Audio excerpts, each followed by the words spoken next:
16 months have passed since Gillingham's most painful moment. They must have surely thought the fairy tale had happened. Division 1. 16 months that have allowed dark thoughts of revenge against Manchester City to fester. On that fateful afternoon at Wembley, Gills captain Paul Smith had his penalty saved by Nicky Weaver in the playoff final's sudden death shootout. But in last week's first leg encounter, he beat the same keeper to banish those demons of the past. Since returning to the Premiership, though, Joe Royal's side have proved they can beat the best. And in George Weir, they have a former World Footballer of the Year. It's not too often that the Priestfield Stadium plays host to a man of his considerable talents, but the tie is finally balanced at 1 apiece, and there could well be glorious revenge for Gillingham, or one more reason to shudder at the name of Manchester City. Well, the Gills have only made it beyond the second round of the League Cup once in the past 17 seasons, but they've turned the Priestfield Stadium into a pretty tough place to visit recently. They've won 10 of their last 12 at home, so City, be warned, this is going to be a very stern test. And it's live, right here on Sky Sports 2.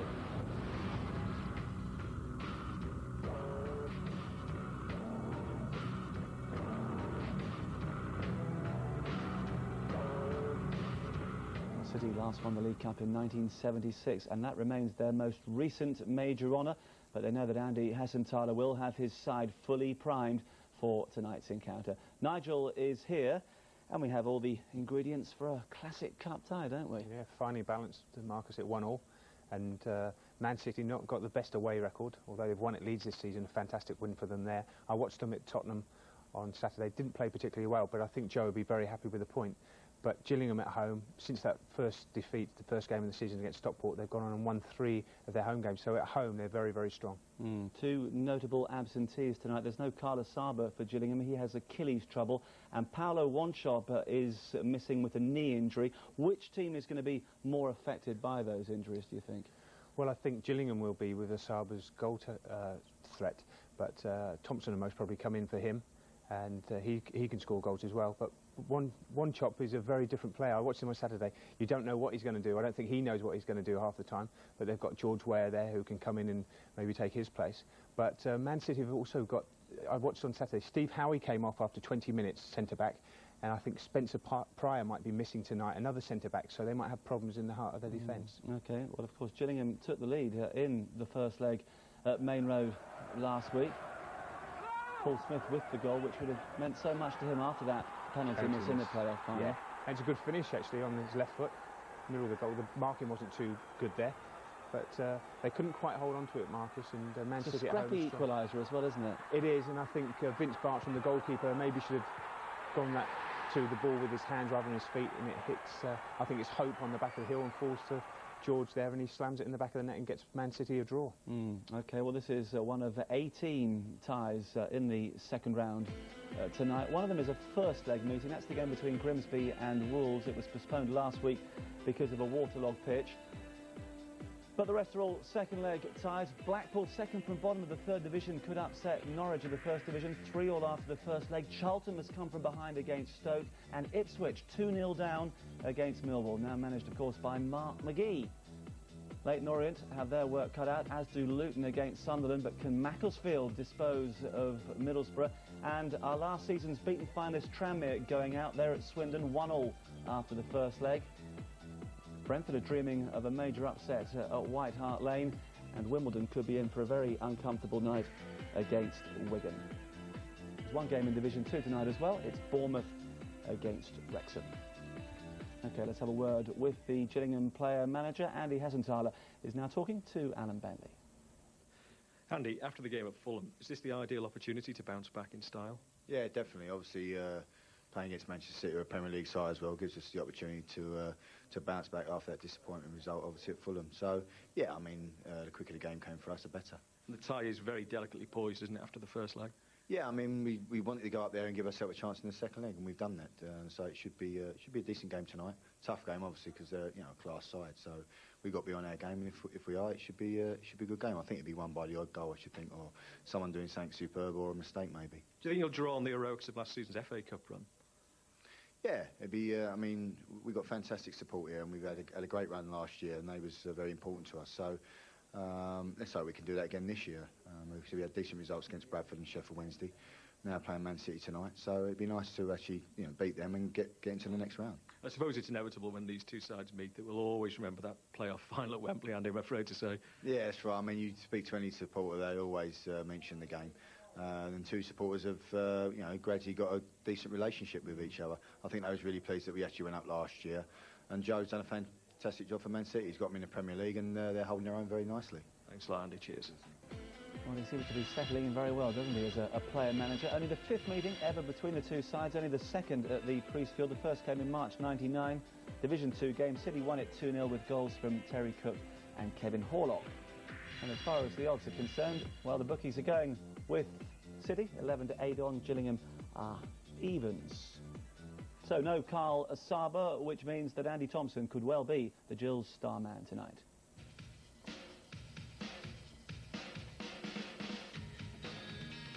Certainly a big opportunity for him.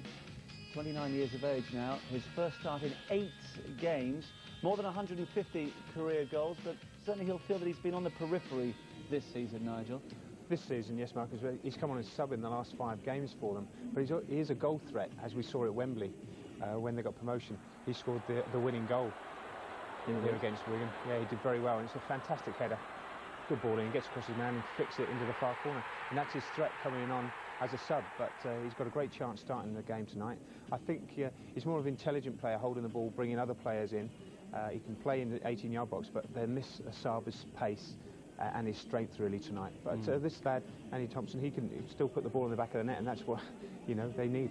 Well, he's never scored in 11 League Cup appearances. Could it be 12th time lucky for him? No prizes for guessing who City's star player is.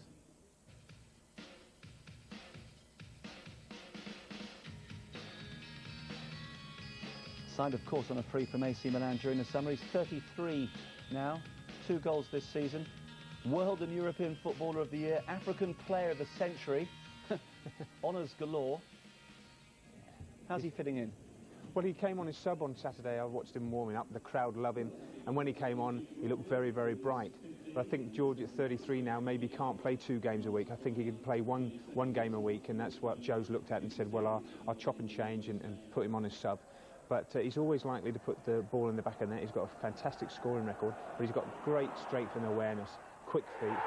Good finish there against Liverpool earlier in the season. And he scored against Gillingham in the Cup before, hasn't he? In the FA Cup last year when Chelsea beat Gillingham. But he's good in the air as well, as we saw there. But he's very aware, but he's got silky skills, quick feet. And it'd be great to watch him tonight, and I think it'd be lovely for the supporters down at Gillingham to watch, the ex-World Footballer of the Year. Well, it's going to be a passionate atmosphere of that, there is absolutely no doubt. Briefly, who do you think is going to win this evening? I think it's going to be very, very close, this, Marcus, and we might go into extra time here. But I think at home, I think Gillingham are doing very well, and maybe they might just sneak it tonight. OK, we shall find out. Our match commentators this evening are Chris Kamara and Alan Parry. Well, having made a stuttering start to life in the First Division, there's no doubt at the moment Gillingham's main priority is league points, Chris, but don't anyone get the idea they're not going to be fully motivated tonight. You've only got to mention the words Manchester City to really wind up everyone at Gillingham. Absolutely, everybody remembers that playoff game. They mentioned it in the studio tonight, but it's interesting, there's only 3 players, Paul Ritchie, Alfie Haaland and George Weah. Do they make the difference between a First Division side and a Premiership side? We shall see tonight. We shall, and we shall see, first of all, what tonight's 2 team lineups are. Gillingham have suffered a major blow with the loss of their leading scorer Carl Asaba because of an Achilles injury. His place is taken by Andy Thompson, whose winning goal against Wigan at Wembley back in May earned Gillingham promotion to the First Division. 6 of these players faced Manchester City at Wembley a year earlier in Gillingham's first playoff final, and apart from Asaba, it's the same team that drew the first leg at Main Road a week ago. Well, it's a 5-3-2 formation for Gillingham tonight. The most important players tonight for me, Vince Bartram. Started the season a little bit not at his best, but he's come back, he's come good. The side's very pleased with his contribution, and so is the manager, Andy Hessenthaler. It's the three centre-backs. It's young Hope, Chris Hope, in the centre of those three. He's important. He doesn't get dragged out of those positions. He's got to make sure he stays in the middle. But this fella, he's the inspiration, he's the manager, he's everything to this football club at the moment. He's a dying breed because he's everywhere on the park, and he will certainly be putting himself around tonight. And Thompson up the front, can he provide the goals? But as Chris has mentioned, Manchester City also have a host of survivors from the team that faced Gillingham at Wembley 16 months ago to earn the first part of a promotion double-header that now finds them back in the Premiership. Joe Royle's forced to make changes tonight, and like Gillingham, he's without his leading scorer. Paulo Wanchop has a knee problem, and he's replaced by George Weah. And two changes in defence, Steve Howie and Spencer Pryor, both injured. Lee Crooks and Richard Jobson take their places. 4-4-2 for City. Jobson back at last in that defence to organise it. Vikings will spray the ball around in the middle of the park, but it's George Weah. Has he ever been to the Priestfield Stadium before? The answer to that is no. How will he react? Well, they'll certainly find a good atmosphere in a stadium that's been almost completely rebuilt in recent years. Three sides brand spanking new. The players emerge for a short walk from the dressing room tunnel out onto the pitch. Well, there's obviously a real edge, as we've mentioned, when these two sides meet. Events at Wembley 16 months ago have never really been forgotten, particularly by Gillingham fans. And they're looking for revenge for that infamous playoff defeat. Manchester City, well, they know they're in for a difficult night potentially. So stay with us for the whole game live. Gillingham against Manchester City. Then it's Gillingham and Manchester City, 1-1 after the first leg. Back to Chris Kamara and Alan Parry. Well mentioned, Gillingham against Manchester City, and the subject of that playoff final, decided on penalty kicks, of course, always comes into the conversation. There'll be extra time and penalties if required tonight to decide who goes through to the third round, the draw for which takes place live on Sky on Thursday night. And remember, the Premiership's big guns come in at the next stage. Gillingham in the blue shirts and white shorts, Manchester City tonight in their change strip of red and black stripes. The fifth time these clubs have met, and Gillingham have never beaten City. The home team currently 16th in Division 1. The visitors are 13th in the Premiership. A wet and windy night here in Kent. Marlon King on the ball for the home team. And an easy first take for Nicky Weaver. We just saw when Weaver threw that ball out how greasy the surface is. It took pace immediately, and Dickoff couldn't control it. Guy Butters, one of the experienced centre-backs, alongside Ashby and Chris Hope, the former Scunthorpe man, with Gillingham playing a three centre-back system. And here is Ashby, former Brentford player, looking for King, signed from Barnet in the summer, not yet got a goal in his previous 9 appearances, but they tell me he's getting better with every game. And the player manager Hessenthaler shows his tenacity and ability in the middle of the field. Takes it back from edge. And an easy interception, winning possession for this much changed Manchester City team. Vince Bartram coming a long way from goal and taking a bit of a risk then.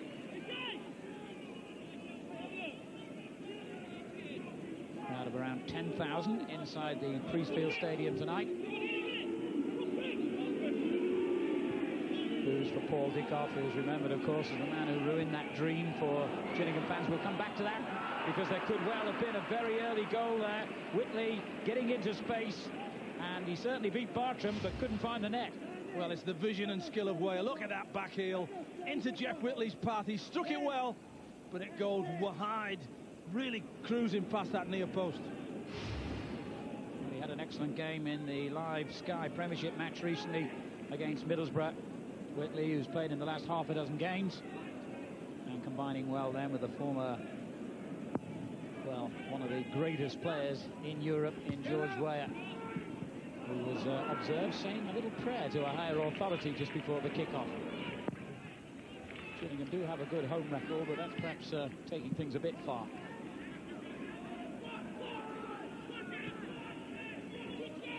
Here's Edge, one of the young players players who's come through the youth system here. Good ball to Browning. And the challenge on him went unpunished. The referee tonight, Roger Fernandez, incidentally.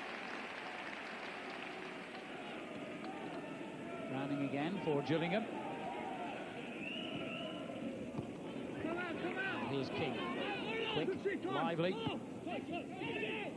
And they feel that once he does get that first goal, things could really take off for a young man who was signed for £250,000 from Barnet in the summer.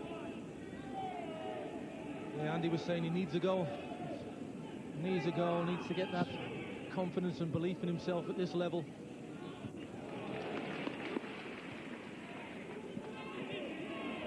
Manchester City have had a unpredictable sort of season so far. It's hard to figure out what they're going to do next. Just 2 wins out of 7. At home to Sunderland, away to Leeds. They've drawn 2 and lost 3. George Weah for them, showing his skill. Won back by Guy Butters, who's played, of course, at the top level in his days at Tottenham. Manchester City squeezing up, trying to get offside, but it hasn't worked. And space on the right-hand side for Nicky Southall. Thompson well placed in the box. The cross dropped a little short, though. He's got to get it up and over there. Nicky Southall looks quite good for Gillingham at the moment. The extra players in midfield giving them more possession than City. The ball back again with Barry Ashby. Looking for King. Took it down well. And Alfinger Haaland, who's actually captaining Manchester City tonight, kept his eye on the ball, as all good defenders should. Paul Dickoff showing his usual spiky approach. Haaland has already shown his worth to City, playing in a number of different positions. He started out at right back in the game at Tottenham at the weekend, forced into the middle when Steve Howie was injured. Howie's still injured, and earlier today they lost Spencer Pryor, who reported a hamstring problem after a morning training session. City stayed down in the south, incidentally, after their league game at White Hart Lane.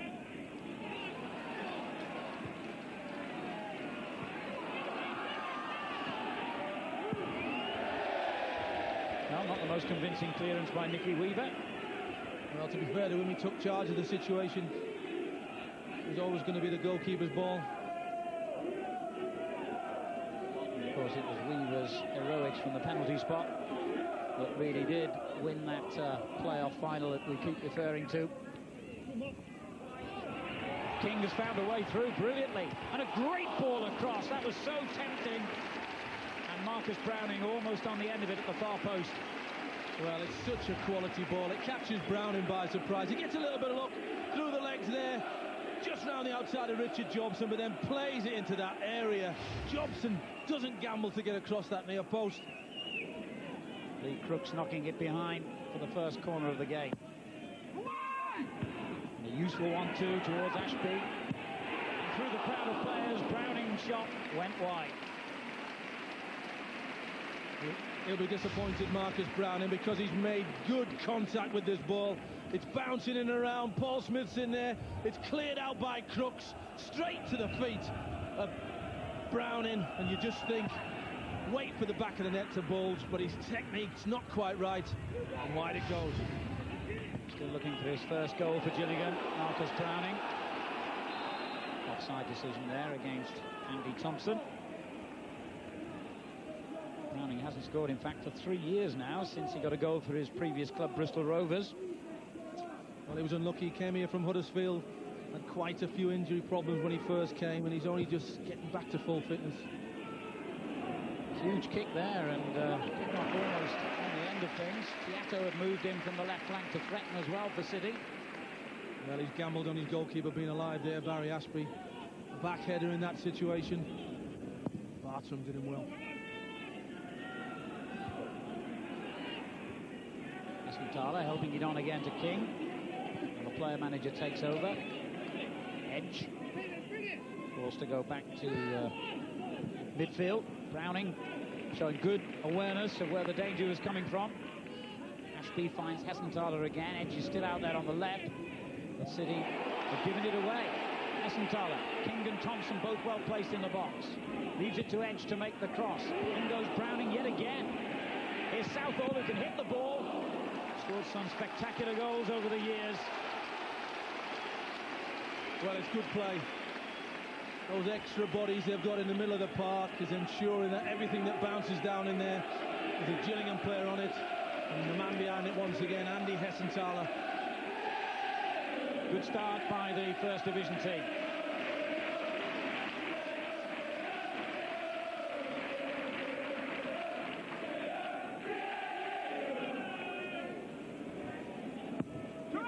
Along the ground, which was not what City were expecting. Foul on Hessenthaler by Paul Dickoff. So they've done even better than the original corner now.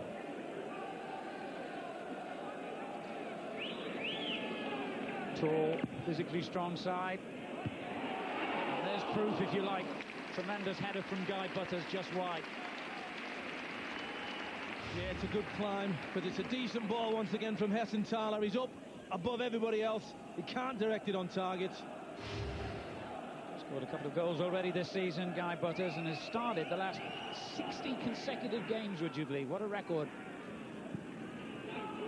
Southall back defending, but he's given it away to George Weah. Now the Aussie international, Danny Tiato. The ball back into Vikins, but Gillingham were aware of the danger. King took it well, wasn't easy. Now has given it away to Whitley. Vikins. Crooks. A long ball for George Weah. Dickoff is with him. It comes out to Horlock. Good ball for Tiato. Well, on a night when the pitch is skiddy and conditions are difficult for goalkeepers, any shot from distance worth a try. You get your body in the way. That's all you ask of your defenders. And Mickey Southall did that. Hessenthaler. This is his 12th game as player manager, incidentally. He finds Thompson, who in turn finds King. Browning. Roland Edge in space down the left-hand side. Here he is. Two in the box for Gillingham. Pull back to Browning. Yet another shot. And Weaver had trouble with this one. Everything seems to be falling to Marcus Browning early on. Well, you look at how much space they've got in the middle of the park at the moment. That's the reason why Browning decides to take the shot on. It's low. Weaver can't take any chances. He pushes it wide. His third effort in the opening 10 minutes.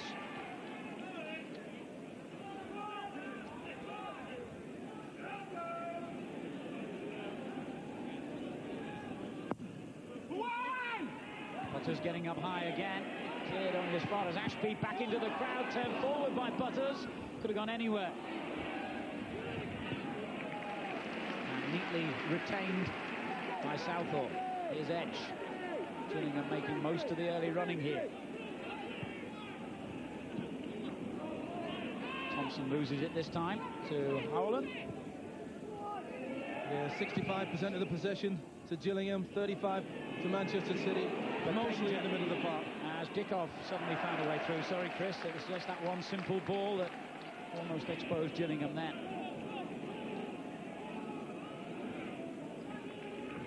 Here's Barry Ashby. And now Smith, who scored 2 in his last 3 appearances, including, of course, the goal up at Main Road.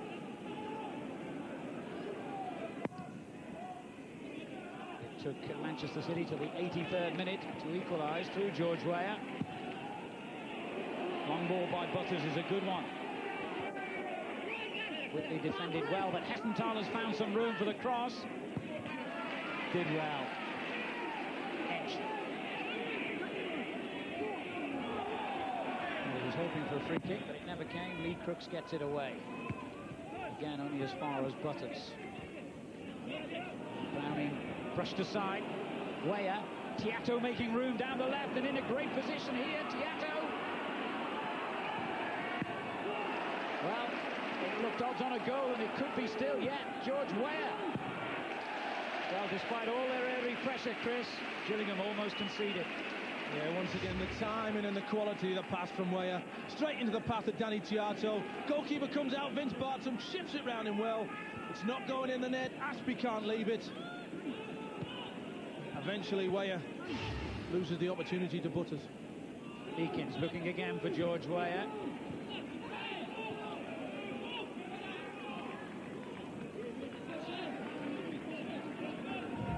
Good run by Danny Tiato, one of the players I had in my brief spell as manager of Stoke City. Still suffering from a bit of a virus as well. The Australian international, he had to come off at Tottenham on Saturday.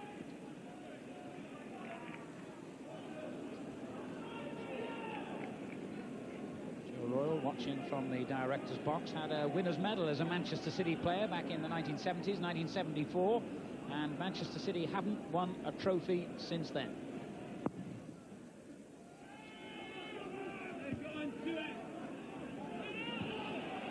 Ashby under pressure from Tiato again.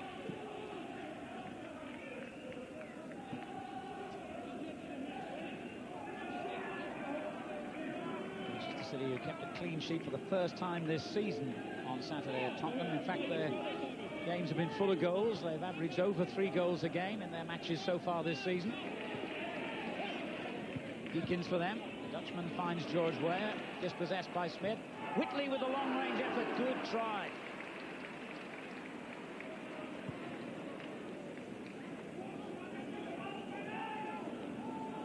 Yeah, it is worth a try. Nice little pass once again, just laid into his path. Hits it well, but it's always rising.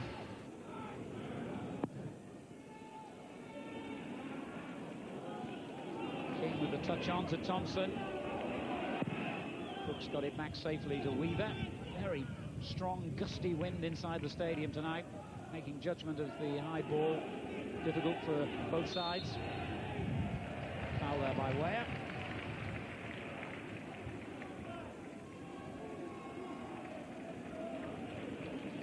A lively start, Chris. Certainly is. 4 for Gillingham and 3 for Manchester City when you consider they've not had that much of the ball, City. Manchester City 3 times League Cup finalists. They were all back in the 70s. And they've won the trophy twice, 1970 and again in 76. Runners-up in 74. Here's Thompson with the layoff. A good one too. Gillingham hoping for a free kick there, but instead they've got some defending to do. George Weah is in danger of being offside, but Tiato finds him onside. Kick off with a backward header. Horlock gets there, but it was a good block by Hessenthaler. Now King.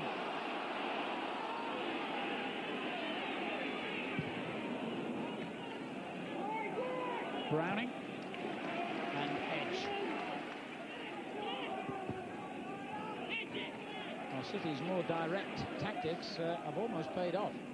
They have indeed, but you've got to admire the way Gillingham are playing at the moment. They've got extra men in midfield.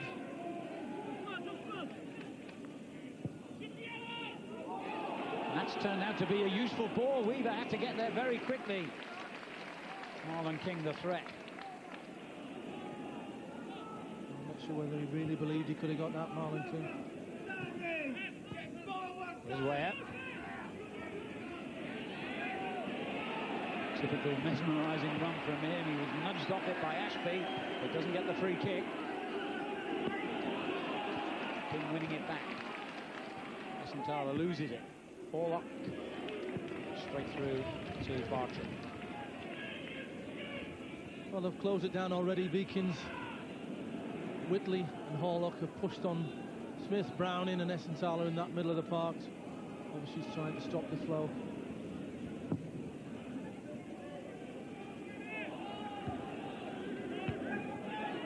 There's King.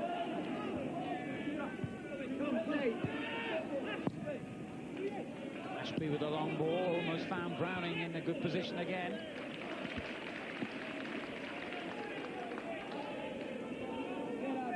Gillingham beat 3-0 at Fulham at the weekend. It was their 4th defeat in 9 league games, just 2 wins and 3 draws. And what's their first ever season, of course, in Division 1. They finished 3rd in the 2nd Division last season, their highest position in the club's history, which goes back some 80 years. In fact, as a Football League club.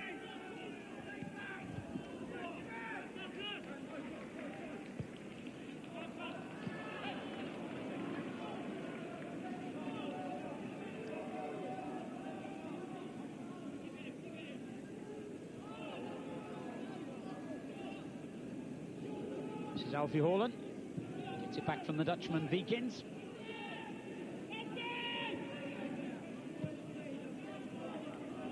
City trying to settle. Jobson for them. Tiato.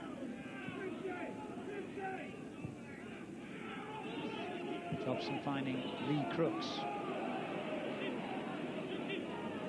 Made his first appearance at White Hart Lane on Saturday. First appearance of the season, that is. It's great pressurising from Gillingham. Dropping off over the halfway line. He wins the header. Southall with a difficult clearance to make. Clever little flick there by Dickov. Thompson retrieves possession for Gillingham. A long ball for King, who's got the pace to trouble Jobson possibly, and force Weaver into the early clearance. He's knocked some lovely balls down that left-hand side, Guy Butters. Thompson.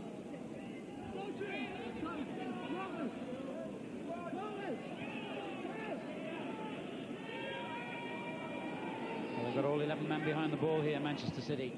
So Hope tries the long one over the top. Thompson doing well. Hope's there again, a better ball this time. Edge. And again, young Roland Edge seeing a lot down that left-hand side early on. Finds Browning.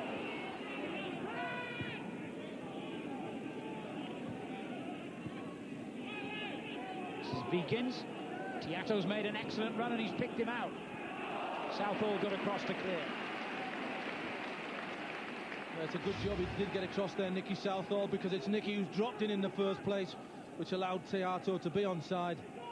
But he made up for his error. Excellent player, Tiato. He can play left back, left wing.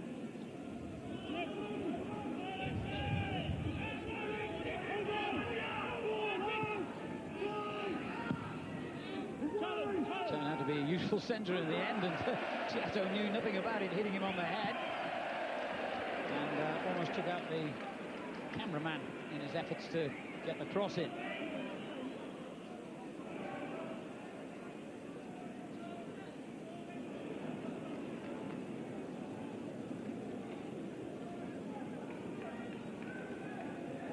Well, they're almost a 4-3-3 now.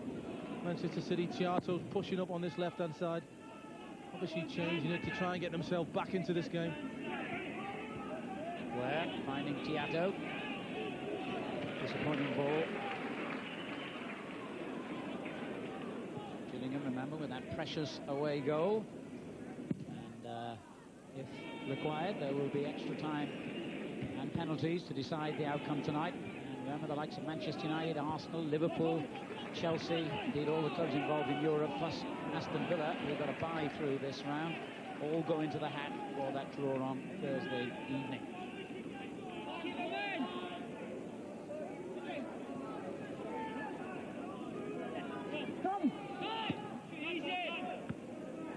This is Ritchie for Manchester City.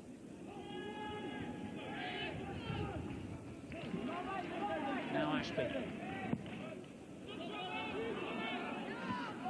King in strongly. It breaks to Hessenthaler. It was a good tackle. Crowd felt it should have been a free kick, but he made a clean contact quickly. Ritchie. Horlock. Tiato will chase with Southall. Broken. Well, he showed real tenacity there, Danny Tiato.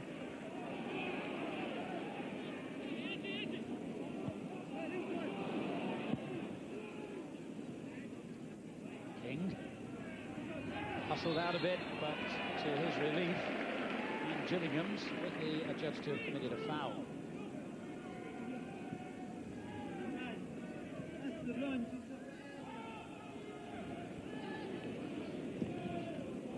In early towards Thompson, just too long. It's the right idea. seem to be catching up. Alfie Harland and Richard Dobson asleep in there. Here's Vikins. Holland.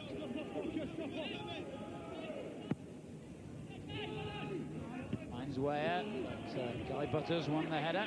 City's throw. Including the first leg against Gillingham. Manchester City have drawn their last 3 games now. Tiato for them, finding Horlock. Kick-off well placed in the middle, so is Weah. Couldn't pick out either. Jobson. Vikins. Santala got a foot in. Now Crooks. Jobson. Santala hustled him into the error. We'll talk about setting the right example. Andy Hessenthaler non-stop in the middle of the field. Here's Smith.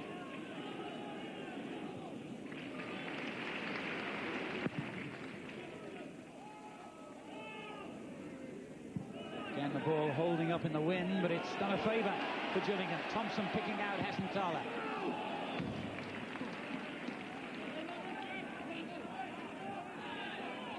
Getting through a lot of work, Jeff Whitley.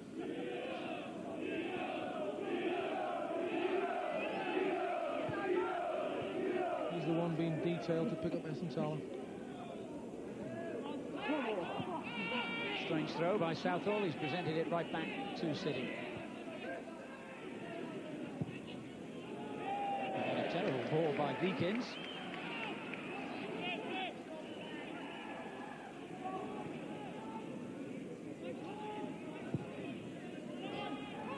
And an equally disappointing one from Chris Hope at the other end.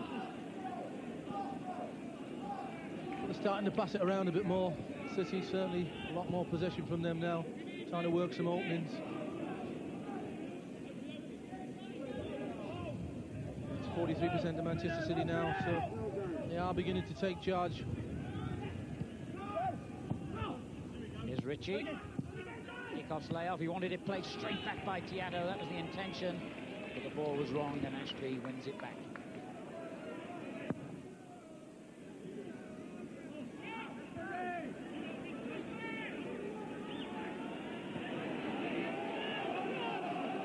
Crooks. Butters has got time to pick out a man here. And that man is Browning. Straight back again to Guy Butters. It almost found its way through the King. It did find its way through eventually to Thompson! Great finish! Andy Thompson gives Gillingham the lead on the night and on aggregate. Yes, a very, very good finish from Andy Thompson. It's that little fella, Hessenthaler again to begin with. He picks up the loose ball from Ritchie. Thompson takes over, comes inside Harland. Gerard Vikins tries in vain to help Alfie Harland out. He can't get there in time. He plays it inside Nicky Weaver into that bottom right-hand corner. 1-0 to Gillingham. Quite a landmark for Andy Thompson. He's got over 150 goals in his career, but that's the first one he's ever scored in a League Cup tie. And what a vital strike it could be for Gillingham. Premiership Manchester City up against it straight away here, battling to find a way back with Horlock.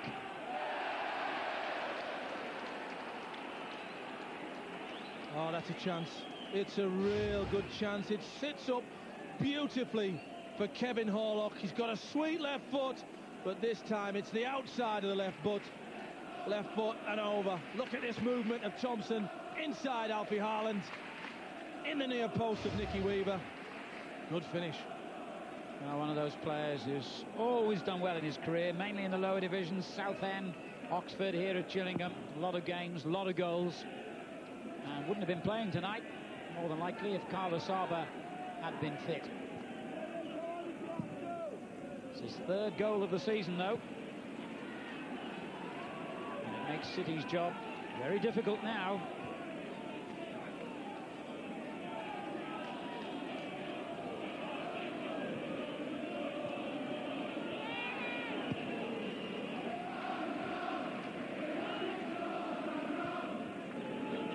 Here's Roland Edge.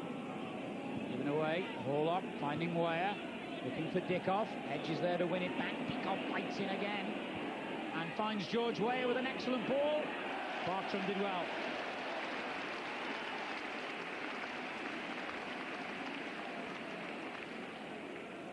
Made some superb saves, Vince Bartram, in the first leg at Main Road, although he did admit responsibility for Weah's goal.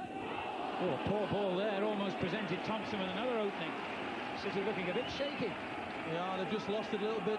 They were starting to take over once, just before the goal. Now it's back to Old Gillingham.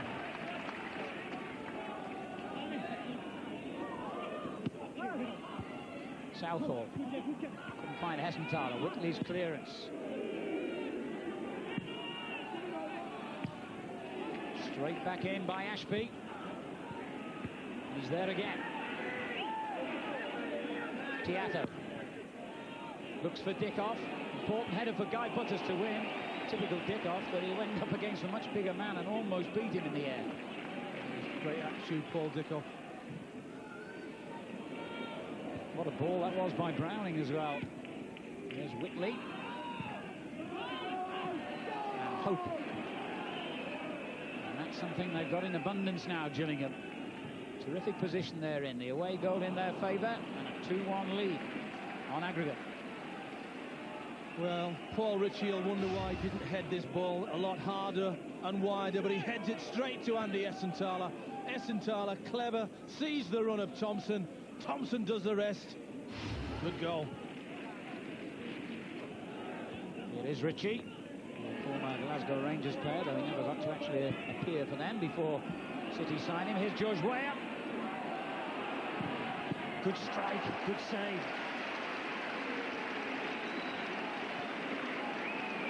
Couldn't afford to let that spill out, Bartram.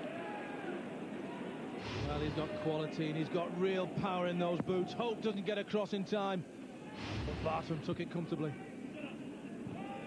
Dickoff finds George Weah again.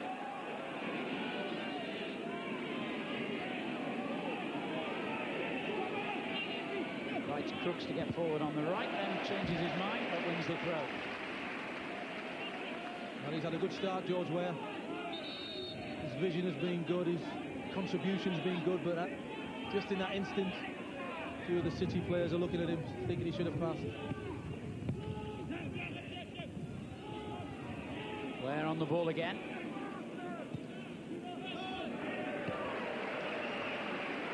And even for a former World and European Player of the Year, that was optimistic, assuming it was a shot.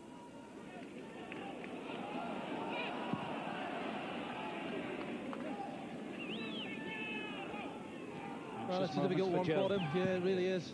He knows he only needs a goal to get the team back into this game. Here's the man who can do it, as he did in the first leg. Weah, Tiato.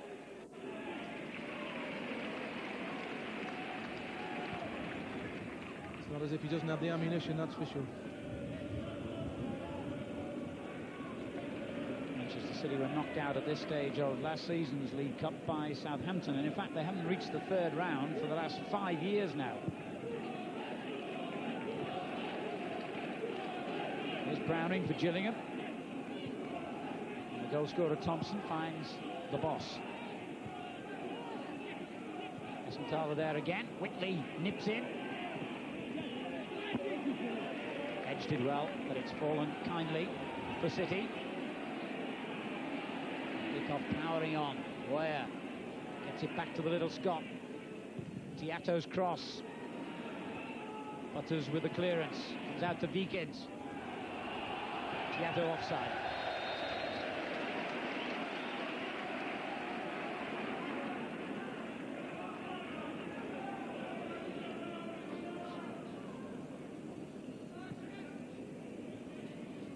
Well, he's a diamond. He really, really is.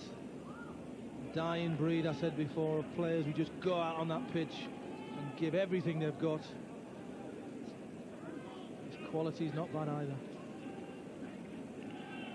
35 now, Andy Hessenthaler, but you think he was 10 years younger than that, the work he gets through, and as Chris says, his commitment, an object lesson to the younger players that he now manages.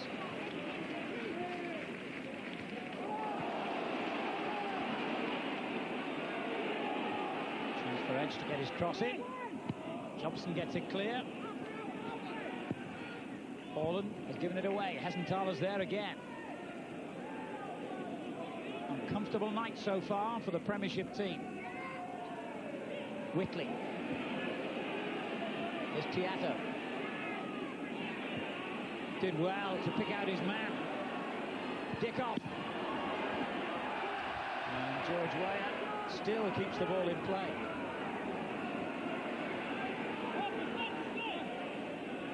Oh, magic bit of skill. There's Horlock. And Horlock again, but Bartram goes to it.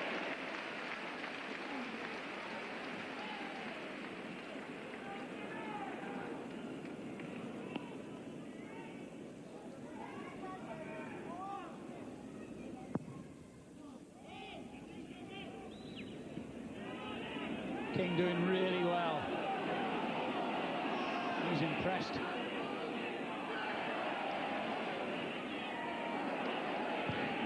Still got his cross in, and it was a good one too. Southall. It's disappointing. Straight to Whitley. Weah. Hope was in quickly.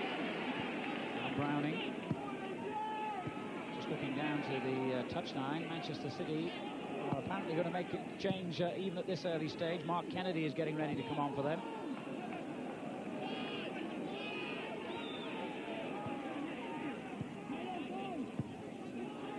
Gillingham in the lead and in possession. Southall.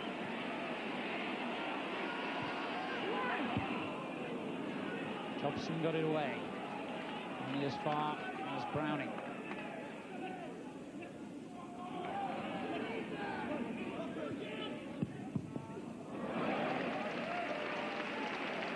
Ball's out of play now, but Kennedy, I don't think, is quite ready to come on yet. Joe Roy just checking the necessary paperwork and issuing the orders.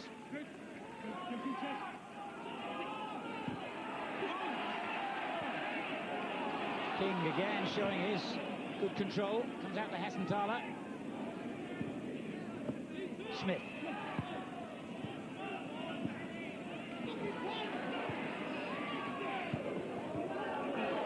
And maybe now City will make that change. The linesman trying to attract referee's attention.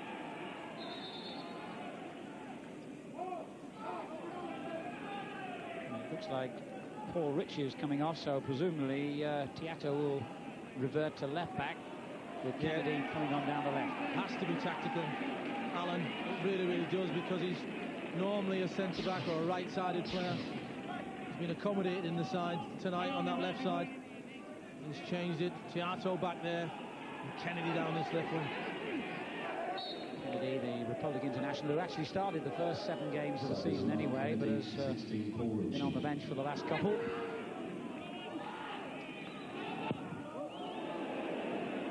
Well, it was a fortunate clearance there by Weaver. Beakins finds Whitley. On it goes to Weah and on to Kennedy, who's offside. His first contribution. He doesn't think he was. Oh, it's really tight. The vision of Weah once again. Look at how tight that is. You see Guy Butters at the top of the picture. He looks onside.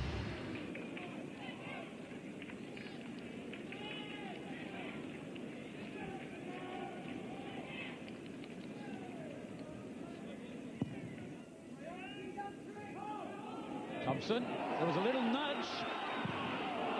Well, I don't know whether the referee was giving advantage or whether he didn't see that push, but interesting to see that again, Chris. Well, there's more than a nudge.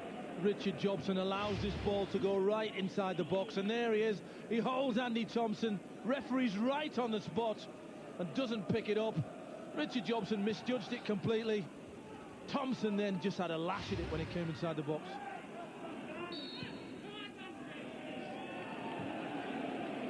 Well, if he was allowing advantage, it was always going to be a tight angle for Thompson.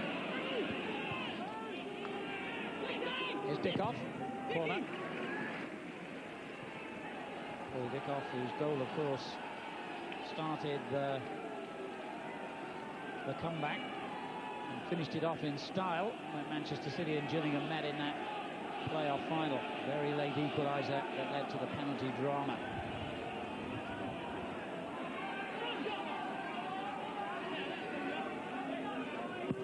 Jobson's come forward here, making a run. Weyer just in front of him. Here is Jobson, given away to Hessenthaler. How quickly can they hit Manchester City on the break here? Smith. Hessenthaler, edge. Good football from the Division 1 team. Browning.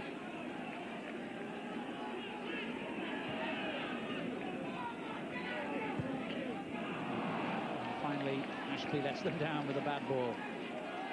Well, as I mentioned earlier, the draw for the third round of the Worthington Cup will take place live in Sky Sports Centre on Thursday night, around about 6:40 p.m. That's on Sky Sports 1. Later on that night, also on Sky Sports Extra, is Chelsea's away game in Switzerland. They have a 1-0 lead in that UEFA Cup tie from the first leg, remember.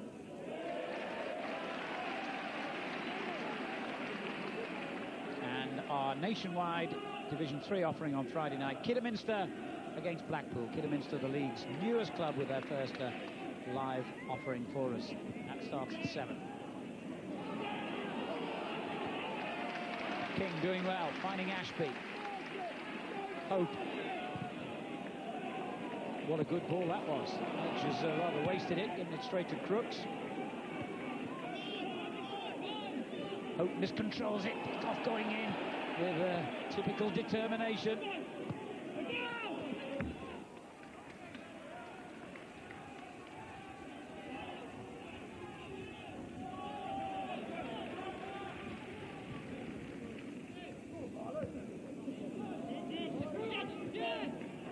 And suddenly, Browning found himself in a good position.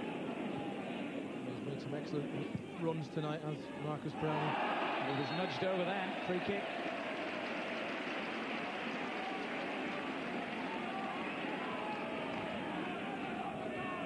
He was never going to get the ball, that's what Danny Tiato's saying there. Even if he'd controlled it, he'd gone back the same way.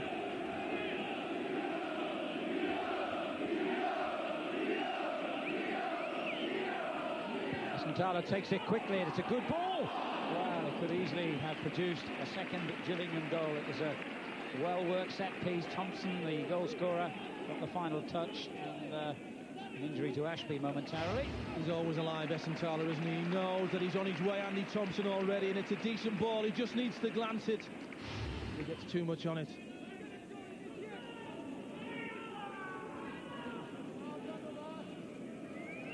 It's been a good first half for Gillingham. They'll be anxious now to hold on to their lead at the interval.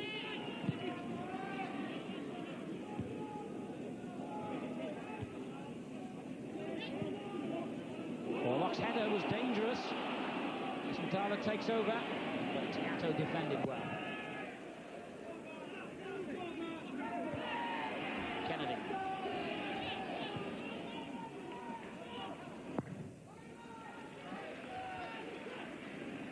Hessenthaler up there again. That was a brilliant header. Brown edging bags of room down the left-hand side. Jobson in the right place to clear. And then great skill by Whitley. But overhit it for Dickov.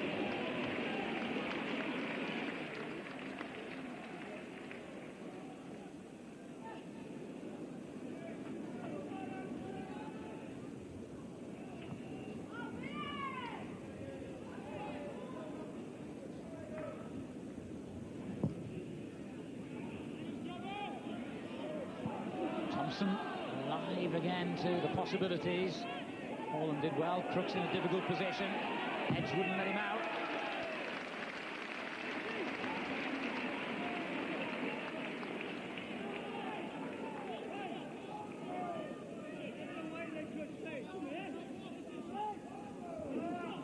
Eakins.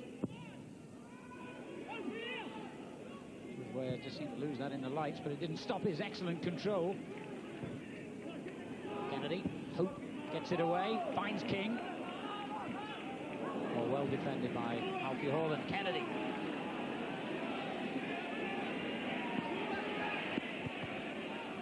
That'll be a corner off Harry Ashby. Well, they'll be hoping to get back in it, but there's 3 or 4 balls that have gone towards these central defenders and they've not dealt with them properly. Good chance perhaps from this corner late on in the half to get level.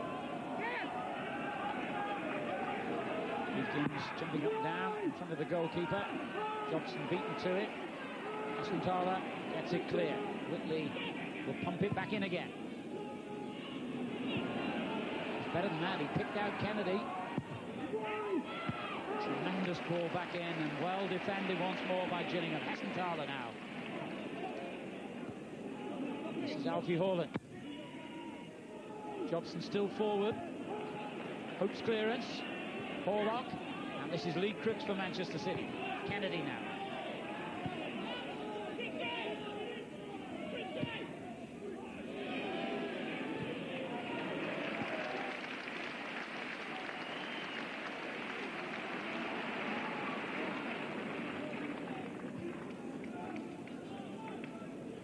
They're not really firing on all cylinders, that's for sure. Even the quality of that ball in from Kennedy. Seems to be a blue shirt that gets on the end of it.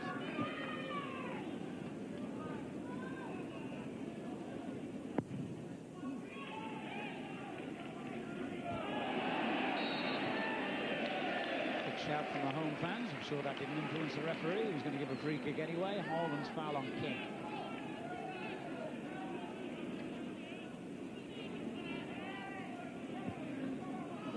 Thompson in a good position again. And on the ball. King in the middle. He's done well here.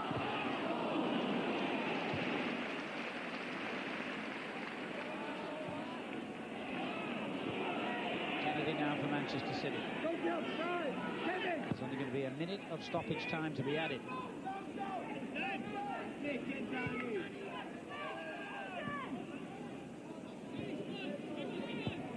And Crooks has given it away. So it might be Gillingham who get the final chance of the half. King for them. Thompson in close support. Browning. Edge. And it goes to Thompson. Happy just to keep possession, perhaps. Asantala. The ball over the top for Browning. Well, that's just about all he could do, really.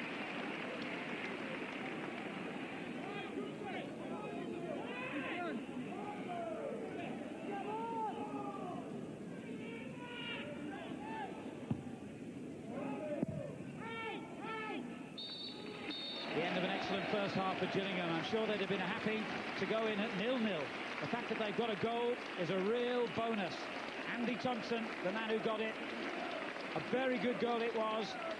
Andy Hessenthaler inevitably was involved.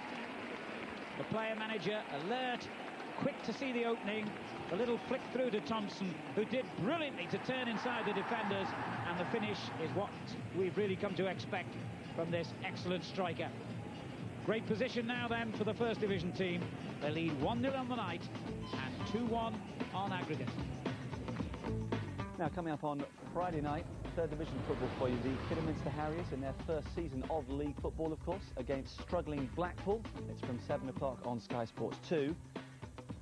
And then a cracker from the top of the First Division on Sunday. Watford still unbeaten, of course. Birmingham going great guns as well. Midday, Sky Sports 2 and Sky Sports Extra. Half-time in the Worthington Cup at the Priestfield Stadium. Gillingham of the First Division are leading Manchester City 1-0 on the night, 2-1 on aggregate. City with 2 of the 3 efforts on target, but they were chasing the ball for long periods in the first 45. A lot of the ball in the middle third. Gillingham have had more of it. And they are pretty good value for their lead so far, Nigel, aren't they? Yeah, I thought they started the game very, very well without scoring. And I was saying to you, Man City could go down the other end and nick one here on the break. But I think overall they deserved that goal, and what a wonderful goal it was. And an indication that Joe Roy was clearly very unhappy early on, making the substitution of Mark Kennedy after, what, 25 minutes or so? Yeah, I think Richie wasn't having the best of games at left back, and it was his fault for the goal as well. And I think Tiato, he was trying to push Tiato on as a third striker and take Southall back. the wing back can try and get inside Ashby on the right-hand side there. But I think now Kennedy's come on, he's a more attacking player, and I think they try and get the ball to him as much as possible in the second half. Well, certainly from a neutral point of view, there was plenty of entertainment, especially inside the first 15 minutes or so. It was so open, and Gillingham could have scored long before they did. Yes, this is very, very unlucky here. Comes out to Marcus Brown. He should really get this on target. Well, he's about penalty spot. Just slices it wide, really. But it was a good start from Gillingham. And Andy Hessenthaler on those set plays has put some lovely balls in. Weyer has had his moments for City, hasn't he? I think he's looked very lively. Danny Tiato's touch lets him down there. Ashby gets back and clears it. It wasn't going to go in. But it was good to see that Tiato didn't actually go down there. We see so many players. With the goalkeeper coming out nowadays, we see an awful lot of players going down trying to get penalties. He's very honest here. And do you credit Bartram as well for pulling out of the challenge? Yeah, Bartram pulled out, but I mean, he could have fallen over him. Anything could have happened. But I think most of the good things that have happened for City have really come through George Weyer's passing. Well, here's the goal. Yeah, this is Richie. Richie lets it bounce. He should come across. Even if it's bounced, he shouldn't head it back to Andy Hessenthaler. But Andy Thompson, great feet. I mean, it's a good touch in the first place here. Little touch there on his left. Cuts inside Harlan on the right foot and then gives it the eyes to Nicky Weaver in the goal. He pretends he's going to bend it to Weaver's left-hand side and does him on the near post. I thought it was a great finish. And his first goal in 12 League Cup ties. Pretty good timing as far as he's concerned. Very good timing, and for Gillingham. So, plenty for Joe Royle to say at half-time. Plenty for Manchester City to do in the second half. They're trailing. They're in grave danger of going out. Could it be sweet revenge for Gillingham? We're back in a couple of minutes. More UEFA Cup action for you on Thursday evening as Chelsea go to Switzerland to play St Gallen with a 1-0 advantage from the first leg. 7:30 Sky Sports Extra for that. And then what a super Sunday this coming Sunday from the Premiership. Arsenal against Manchester United from 3 on Sky Sports 1 and Sky Sports Extra. It's 1-0 to Gillingham at half-time against Manchester City in the Worthington Cup second round, second leg. 2-1 to the First Division side on aggregate. Let's bring you up to date with what's happening elsewhere. The second round first leg tie, Grimsby and Wolves, it's 1 apiece. Robert Taylor for Wolves, Tony Gallimore for Grimsby. The other matches are all second legs. Birmingham 0, Wickham 0. The Blues still 4-3 up overall. Blackpool Norwich postponed because of a waterlogged pitch. Charlton 1, Stoke 1. Kevin Lisby put Charlton in front. James O'Connor equalised. Still the chance of an upset there. Crewe 0, Barnsley 1. Barnsley going very comfortably. Palace 0, Burnley 1. And Ipswich 0, Millwall 0. Jim Magilton missed a penalty for Ipswich. Millwall are down to 10 men, by the way. Leyton Orient 1, Newcastle 1. Sunderland 2 up on the night, 5-0 on aggregate. Macclesfield holding on against Middlesbrough, 1 apiece. Ben Sedgmore equalising for Macclesfield. Mansfield 0, Southampton 2. Uwe Rosler, ex of Manchester City, of course, one of the Southampton scorers. Portsmouth 0, Blackburn 0, and Swindon 0, Tranmere 1. Scott Taylor for Tranmere. Spurs 0, Brentford 0, so still 0-0 overall. Watford 0, Notts County 0. West Brom 2, Derby 2. Albion 4-3 up on aggregate. And Wimbledon lead at Wigan thanks to a goal in the first minute by John Hartson. 6 in 6 games for him. And in Division 2, it is Bournemouth 1, Wrexham 0 at half-time. Klaus Jorgensen for the Cherries. Let's return to the Priestfield Stadium and our match commentators Chris Kamara and Alan Parry. Well, Andy Hessenthaler has led by example tonight, despite a back injury that caused him to come off in the game in Division 1 against Fulham at the weekend, a back injury that's bothered him for a while now. If he has to substitute himself, so to speak, the decision will probably finally lie with Richard Hill, his number 2. Good goal-scoring midfielder in his playing days with Northampton, Watford and Oxford. Cut his managerial teeth alongside John Gregory at Wickham and doing a fine job here at Gillingham. It'll be Manchester City who get the second half underway against the Gillingham team, who are not unfamiliar with this position, of course. They had an excellent run in the FA Cup last season when they knocked out 2 Premiership sides as they were then, Bradford and Sheffield Wednesday. And remember, Gillingham themselves were in Division 2 at the time before they finally went out in the quarter-final of the FA Cup to Chelsea. Here's Dickon. What a good run and a good ball for Kennedy. Chances here. Comes back to Tiato. Kennedy's there again for Manchester City. Positive early start. Certainly was a better ball from Mark Kennedy there. That's what was needed into the box.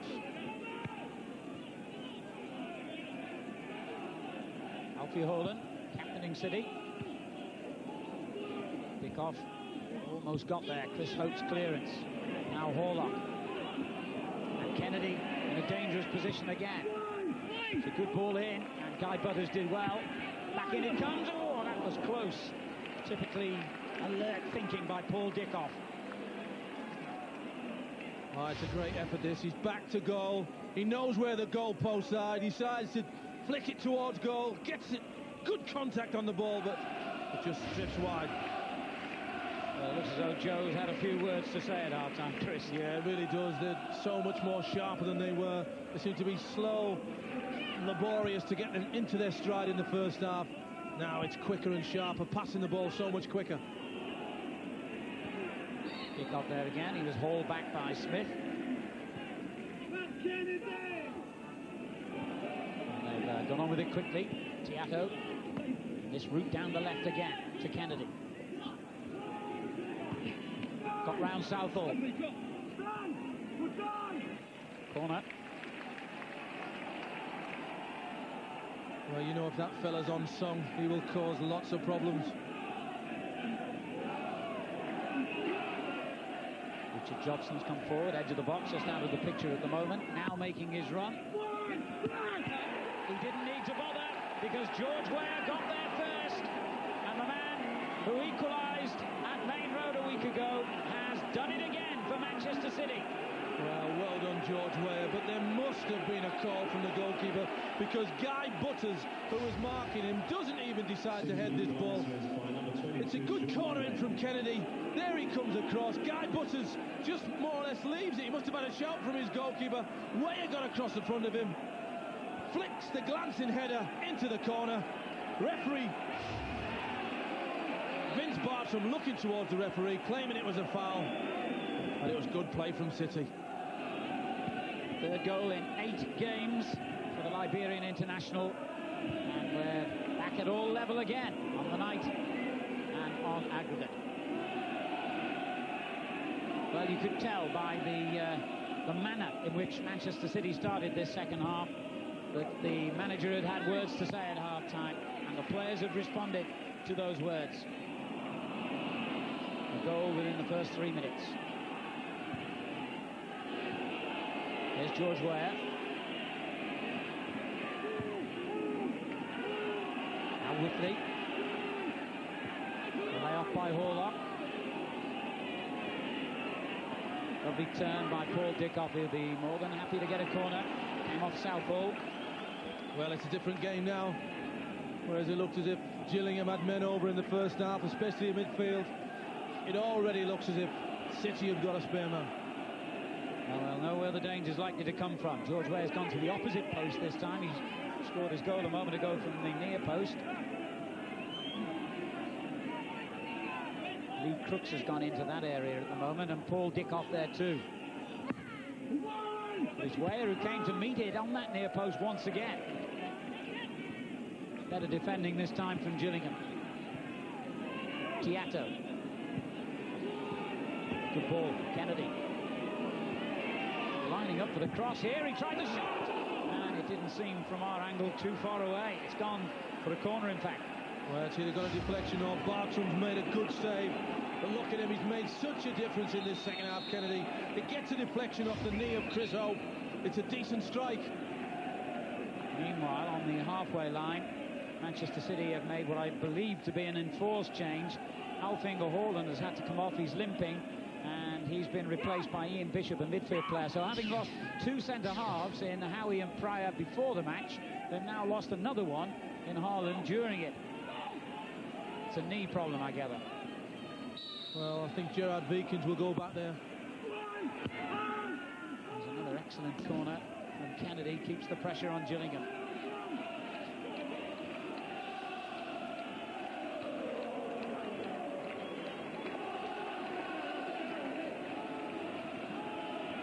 Well, there's a souvenir for someone.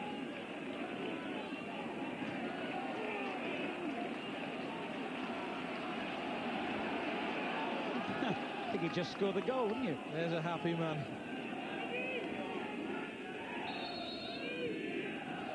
Yeah, just as I said, Gerard Vikins goes alongside Richard Jobson now.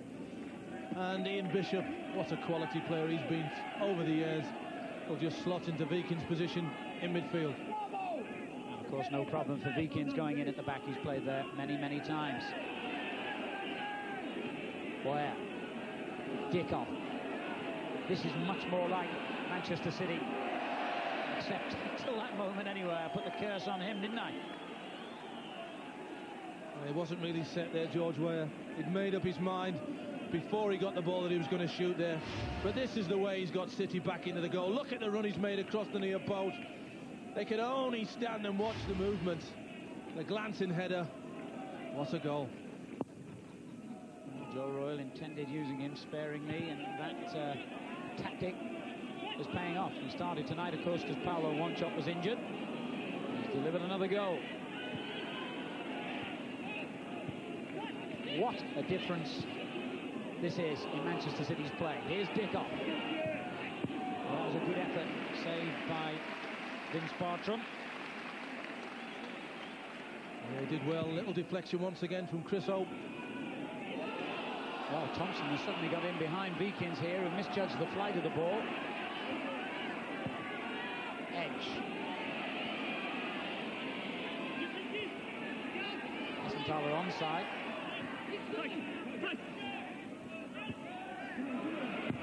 Cross by Edge. King goes up. And away by Vikins. Ashby. Not the best clearance. It's dropped for Whitley. Spinning on. Kennedy. Whitley, good return ball. Kennedy's really come alive in this second half. And a dangerous ball back in, and it's another goal. Oh, no wonder he's got the widest smile at the Priestfield tonight. What a start he's made to this second half. Well, first you have to say, what about Mark Kennedy's contribution? And then it's the desire from the striker to get on the end of the cross. Look at this movement. Nicky Southall thinks he's nicked it there. He hasn't. He stumbles away from it, Kennedy. Then he looks into the middle. George Weah, go on, get on the end of that. Gets there with his right foot. Plants it firmly into the back of the net. Great football from two quality players. First Kennedy, and then Weah. Weah's second goal in the space of a few minutes, and it's turned this tie on its head. And I'd love to know what Joe Royle said during the half-time interval, because it has worked miraculously well.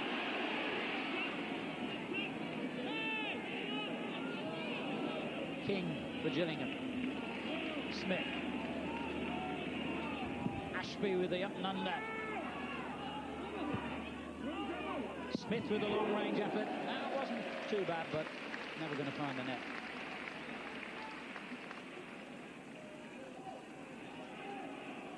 Well, he's worked his magic. He's had 3 magnificent seasons. This is all about will and desire. All you're asking your winger to do is to play it into an area where the striker can get on the end of it. Then it's up to the striker to do it. He gets outside Roland Edge and plants it in the net.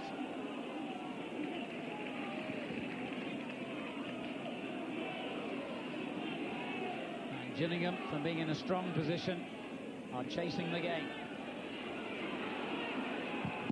It's his long-range effort, deflected, corner. And if you're more familiar with the away goal rule as it applies in European competitions, in the League Cup, the away goals don't come into force until the end of extra time. So if we have a level scoreline at the end of 90 minutes tonight, we will still have half an hour's extra time. And we might have had a level scoreline at that moment. Hope with the header, Weaver with the save. It's a really good chance this for Chris Hope, it is. It's just dropped onto his head from Essenthaler. And even as we were seeing that replay, Gillingham pressed forward again and they got a corner.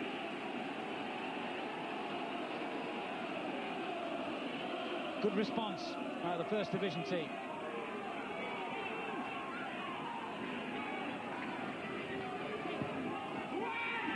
Smith got the touch on, it was dangerous, and King lashed at it, still danger.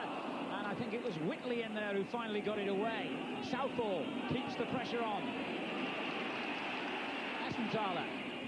Browning's header, very precise, but no power. Well, they've picked it up. They've picked up the fight now, Gillingham. They've gone behind. City have done nothing wrong at the moment. It's just good pressure from Gillingham. Thompson, oh, lovely turn. He was unlucky there.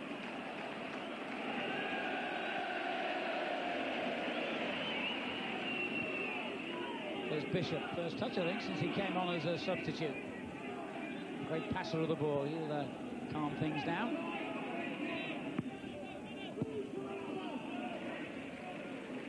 He just lends people the ball because he knows once he gets it back, he can see another picture. So when it's deep in his own half, he will accept it. But they really have come back from that blow of conceding 2 goals so quickly. At Gillingham, King for them. Well, he had a suitable claim for a free kick there, I would have thought. Here's Hope. Now Smith. Harry Ashby. Gets it back from Hessenthaler. Goal kick.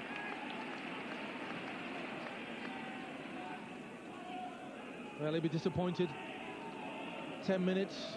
City just took charge completely from the kick-off of the second half. They're on the back foot. It's only now that they've been able to make a few strides forward. Something wrong with the ball by the looks of it.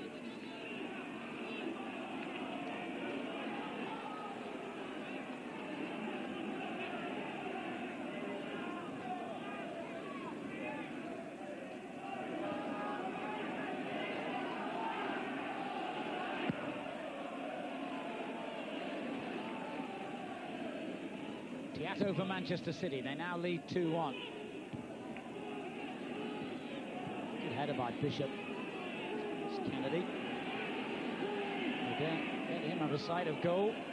However, a misunderstanding between him and Crooks gives Gillingham the goal kick.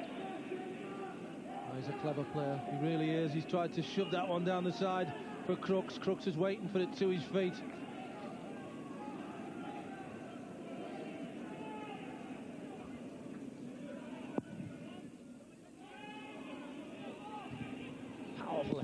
By Veekins, played back in again then by Guy Butters. Well, that's just an example there in the first half. Nobody was winning those headers. Balls were bouncing to Thompson and King's feet. They were getting hold of the ball.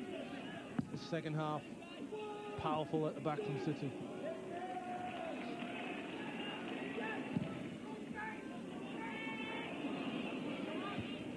Good header away, but it's dropped for Hessenthaler. Southall. Well, everyone in front of us leapt to their feet then, thinking that had been turned into the net. He's unlucky, Marlon King. First Essenthaler, he reads the game so well. Jobson's not a bad header from him, but he picks it up. Nicky Southall drives it across the box. Marlon King makes good contact. He's expecting that ball to hit the back of the net, but it just drifts wide. They're not dead yet, not by any means, Gillingham. Much better tie now.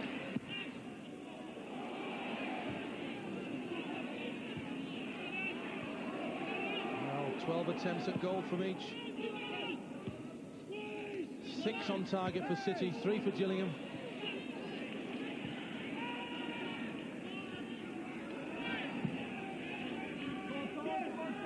Veekins.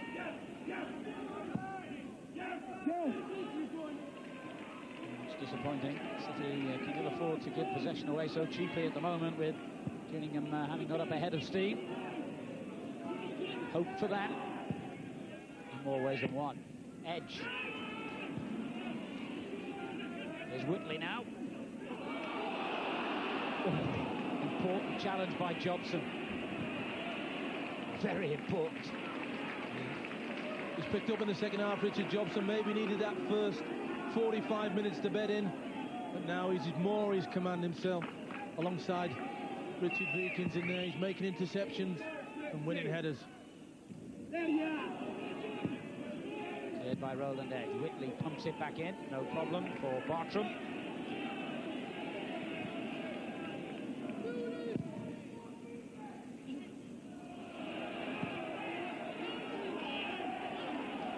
Ashby. Browning's header.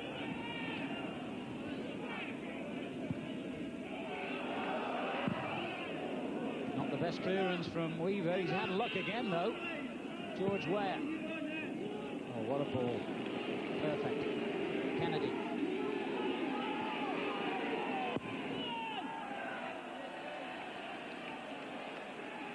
Well, he's disappointed in that because it's a lovely ball. Look at him acknowledging George Weah's pass. But Nicky Southall at the moment, Mark Kennedy's got the better of him. That's why they're giving the ball to his feet. Just needs to get a little bit tighter, Nicky Southall. Well, always a tough team to beat here at the Priestfield Stadium, Gillingham. 3 wins in the League and Cup, all have come at home so far this season. And in fact, if you go to the back end of last season, they've won 10 of their previous 12 matches here.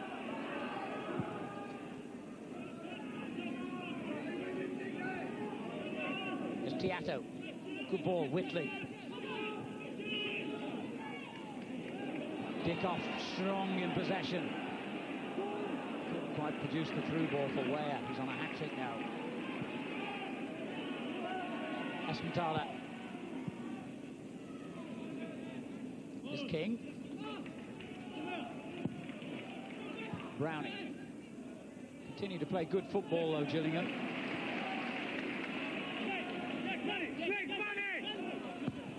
In it goes towards Thompson. Feakin's got it away. Lovely ball from Bishop to Horler. Weah's on a run. Wants it played early and gets it. But the linesman has found him offside. Yeah, he wanted it earlier than that, did George Weah. Made a good run for Kevin Horlock. Just that back three. You just watch them stop as Weah goes into that position. It's only a yard, though.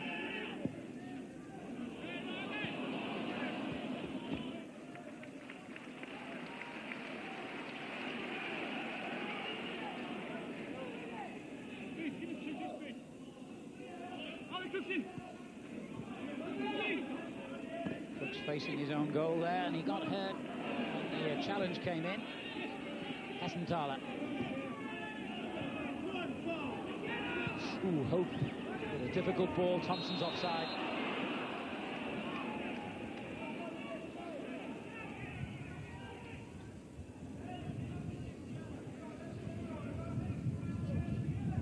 Well, the wind, which had calmed for a little, inevitably during the half-time interval when it didn't matter, is blowing strongly again. Yeah, maybe we were a bit hard on the Man City defenders. Maybe you couldn't judge that ball in the first half. Probably the reason why they were deeper than they should have been. Now, with the wind at their backs, a lot more powerful.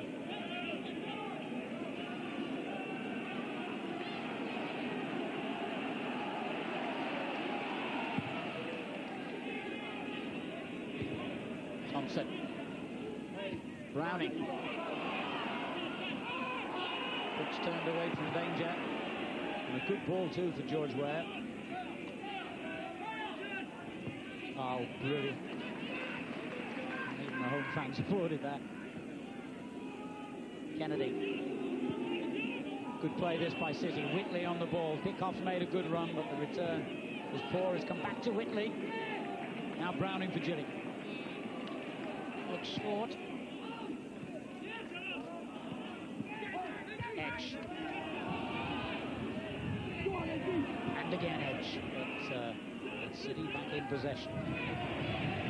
Crooks. Oh, that was always going to be dangerous.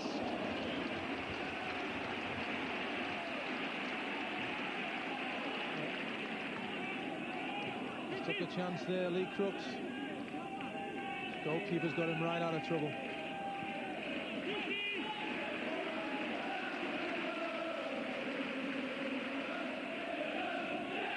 Thompson. It was a neat layoff, but I'm not sure King realised what he was attempting.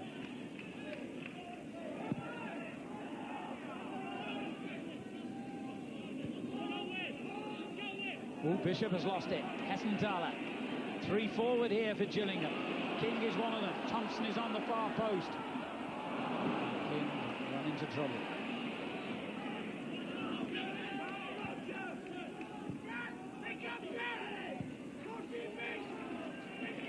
Dickoff chasing everything. What an example he is too. And he's won it back. Oh, that's good play. And Southall finds Hessenthaler. Smith. Shoot is extra from the home fans. They know what a powerful shot Southall has. Yeah, it's a good bit of play. Good one-touch football from Gillingham. He shifts this onto his left foot. He's hoping. But drifts it wide. Got 13 goals from midfield last season, the best total of his career, in fact.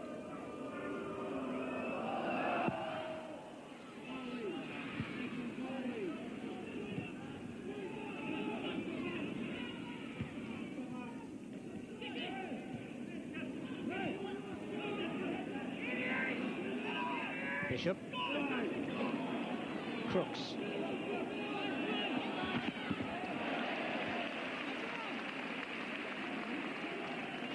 By Smith, Paul Smith. His 4th season here, another of the former Brentford contingent.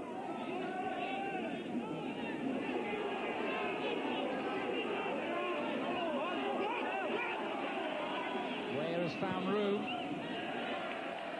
But that's a goal kick.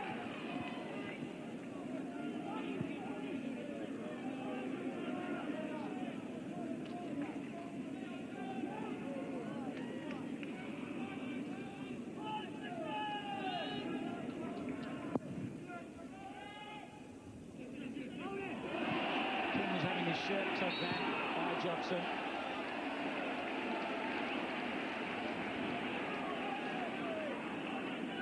It's just that one where Richard Jobson gets a little bit too tight on his strike, because he did it a few times in the first half. When he stands off him, he wins the headers. Definite tug there on Marlon King's shirt. Hessenthaler has taken some excellent free kicks so far. Let's see what he does with this one. Knocked into the danger area, but no danger in the end.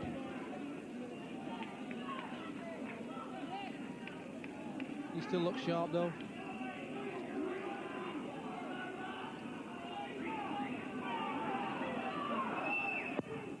Well, at least Gillingham fans, because the way the score is at the moment, have the consolation of knowing they won't have to face penalty kicks against Manchester City again.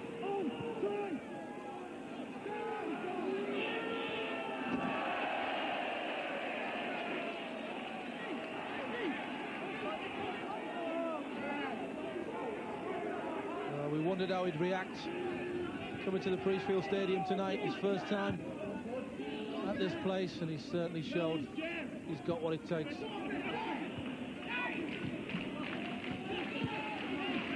Hessenthaler. This is Edge. Awkward ball back for Ashby, especially as Dickoff, as usual, applies the pressure. Hope. And now Southall.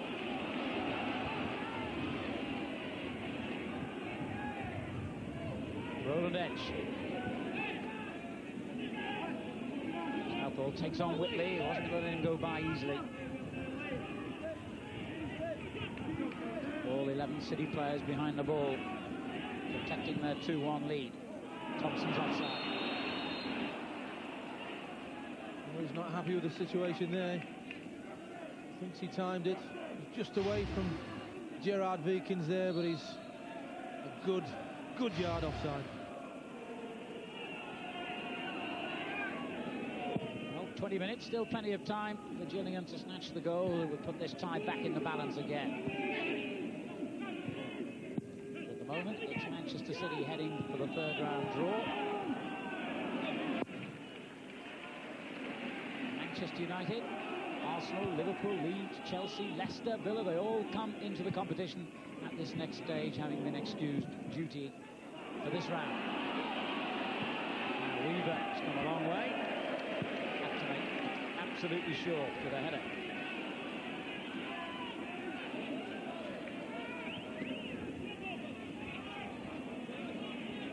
Butters. Thompson well placed in the middle again.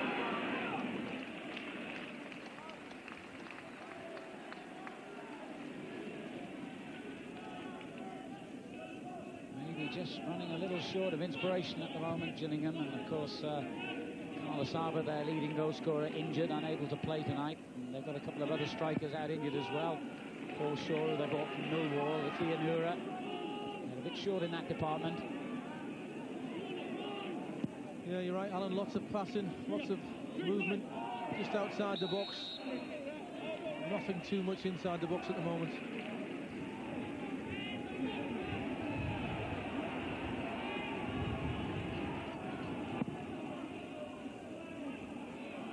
King did really well to control that. And he's found a way through. That's a goal kick, though.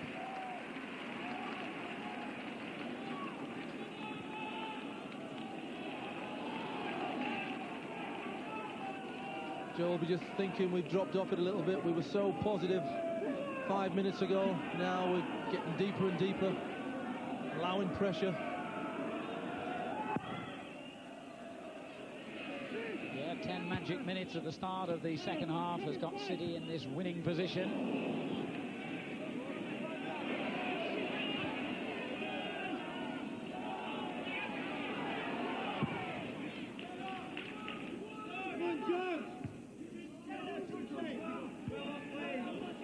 Here's Paul Dickoff. Where? Kennedy. Southall sticking tighter now. But he's still found a way inside and outside.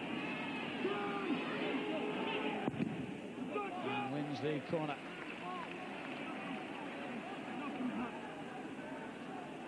Well, he thought it was handball there. He thought he'd shifted that past Nicky Southall.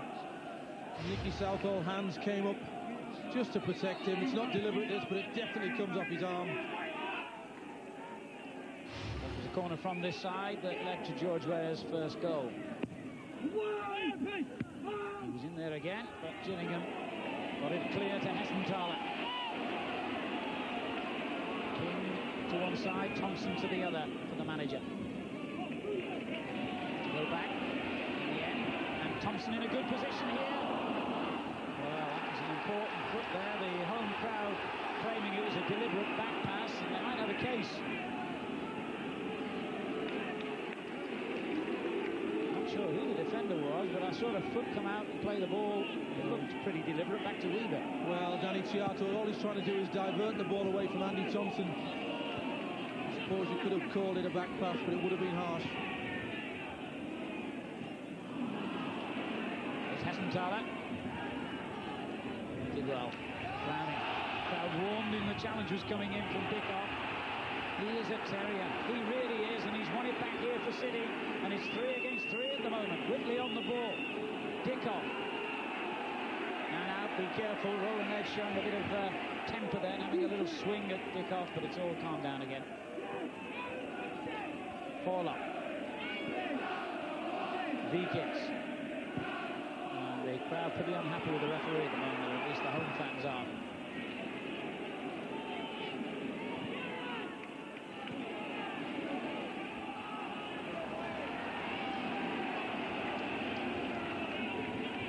There's Ashby. That's short. Whitley read it, picked it off, and finds Kennedy.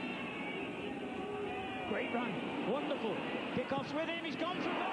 Well, maybe he should have looked up and saw Dickoff, but he did brilliantly otherwise. Yeah, he did. Paul Dickoff's really disappointed in him, but he's got himself into this position.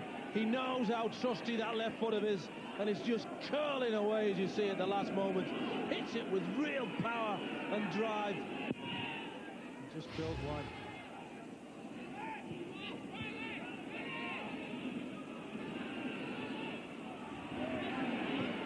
Chiato caught in possession by Smith. 2 in the box here for Gillingham. One of them is King. Well, you can see why they're pleased with him. It's a big step up from Division 3, but sure enough, he just can't seem to get that goal at the moment.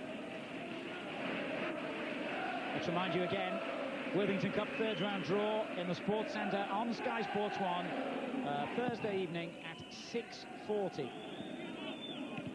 And then St Gallen against Chelsea, the UEFA Cup second round match, Chelsea leading 1-0. That's Thursday as well, 7:30 p.m, Sky Sports Extra. And a chance for Weah to complete his hat-trick here. Well, he was unselfish in the end, and if Bartram got a finger to that, he obviously didn't, because a goal kick's been given. I was going to say it would have been a hell of a save, but all up, you've got to say that was a bad miss. Well, Roland Edge first loses possession inside the box to Weah. Weah then gives it to Horlock. Horlock thinks there's somebody behind him and leaves it, but gets the bounce off Barry Ashby.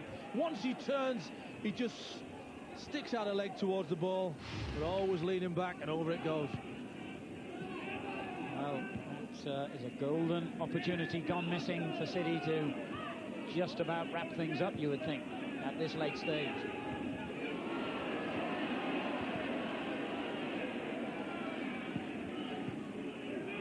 Good football again from the Premiership team. Whitley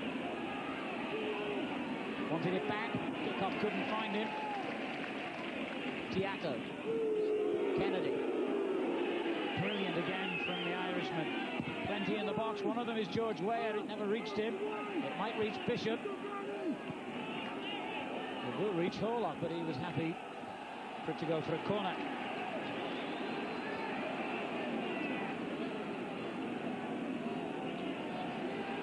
Well, it's that left side of the play.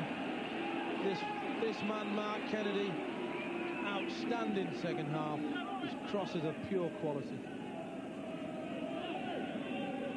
Let's see if he can do likewise with the corner. It's quite where it should be, that ball, is it?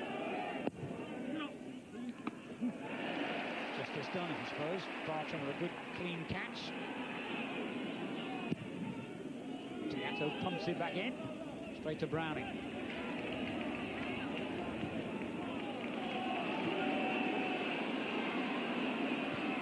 Smith on the right-hand side, the cross from Southall.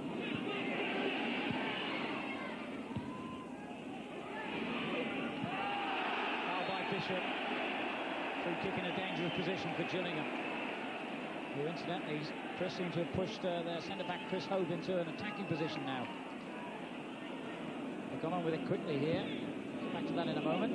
Here's Marlon King. He's the ball in, he almost reached Hope. King stayed down after the challenge.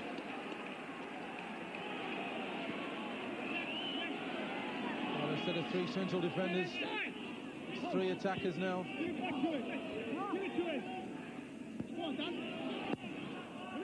Useful cross too. Handball, wasn't it? Everyone in the ground, I think, saw that. As one, the crowd shouted handball. And Chris Hope's trying to knock this ball back to Andy Essenthaler, and Jeff Whitley there. Just make sure it doesn't get there. But Roger Fernandez right behind him.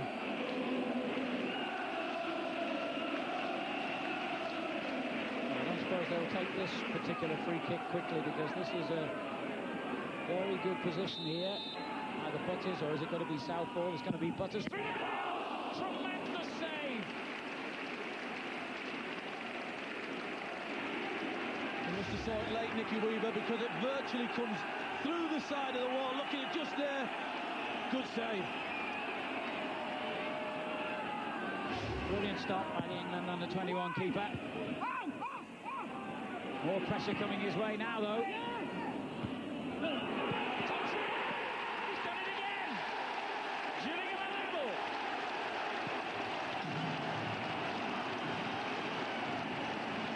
Well, what a header from Guy Butters. The finisher's there, Andy Thompson, at this level, just waiting in the 6-yard box. The ball comes over, Butters gets himself in a position to head it. Essenthaler with the cross, Butters with the header. It gets through to Thompson. He doesn't really get great contact with it, but he guides it towards the goal, and that's enough to beat Weaver, because he's going the other way. There's the touch. He's hoping once he keeps it down that it goes in, and it does. So we've got two strikers on a hat-trick now. And the The game is right back in the balance, and you could say Gillingham deserved that for the character they've shown in coming back from conceding 2 goals so quickly. But now they're going to face a free kick straight away.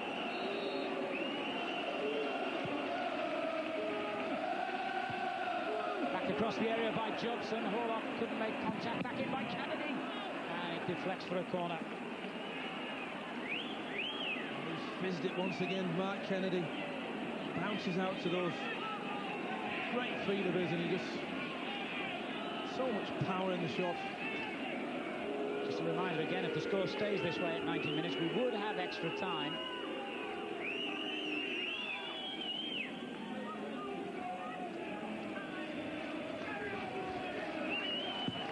Weah comes into the near post again. Johnson makes contact. Gillingham scramble it clear, but only as far as Beekins. He's given it away. And then won it back. What a good second half this has been. Beekins there again, but now he's lost it to King. Thompson's alongside him. King forced wide. The cross to Thompson, never quite got there. King once more for Gillingham. Essenthaler. And I think it was Beekins for the 3rd time who just got the vital touch. Well, it could be some finale to this game now. Yeah, it's all or nothing. Hope's gone back to his centre-back position for the moment. Browning nips in to win it back for Gillingham.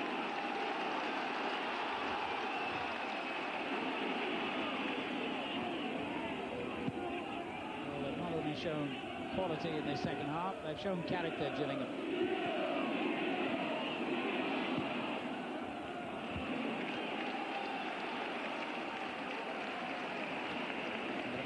Change. Mark Patterson is going to come on. Made half a dozen appearances already this season, and he'll take the place of the youngster Roland Edge. There's going to be a slight alteration of positions, I suspect. Yeah, he'll go to right wing back, and Nicky Southall will switch to this left wing back position. Meantime, something has happened there to cause the linesman to draw Mr. Fernandez's attention to an incident, obviously involving Kennedy, who gets away with a turning off. I think he was pretty unhappy going back quite a few minutes now to where he thought they might have had a penalty when this cross met the Gillingham defender's hand, but never mind, that's gone. Dickoff with a through ball. And Kennedy given offside. Serves you right for upsetting the linesman. Whether he was or he wasn't, he was going to give that against him.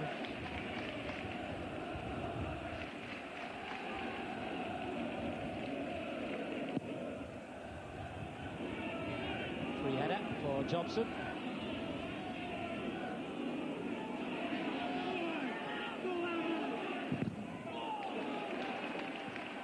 Happy to play that against Lee Crooks.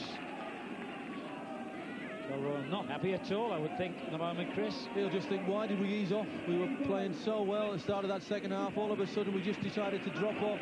That was the cue for that little fella there on the ball, Essenthaler, to take charge of the game once again. Manchester City had the initiative, but it's been wrestled back by Gillingham. Ball up. It's a good ball for Weah. Or maybe just a bit too far, though. He's kept it in.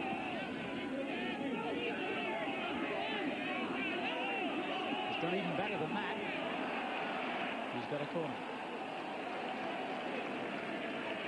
No, the referee's given a free kick against him.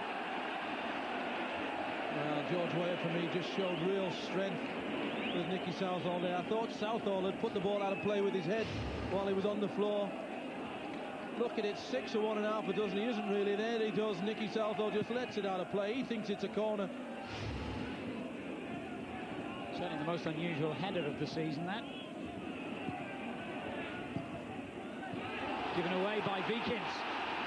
Essenthaler. It's opened up nicely for the shot.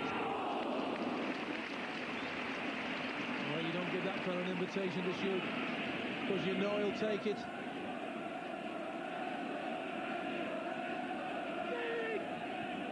Crooks. Looking again for George Ware, who sneaks in behind the defenders. In comes Horlock. Oh, good defending by the substitute Patterson. Browning.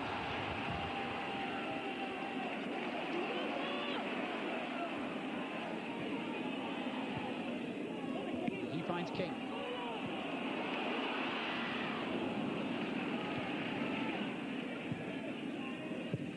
Ball up with the long ball. Butters just about finds Southall. Did his best to keep it in play, but might regret that. As Weah finds Dickoff. Ashby got it away. Dickoff's there again, though. Oh, almost found the goalkeeper going the wrong way. It's a real good effort it is from Paul Dickoff. As you quite rightly said, he expects this to go to the far corner, but it doesn't. It goes through the legs of Butters.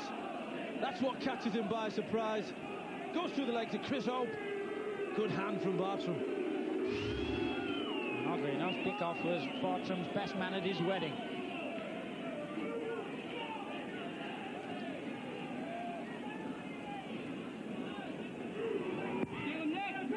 Bartram came to try and claim it again and again.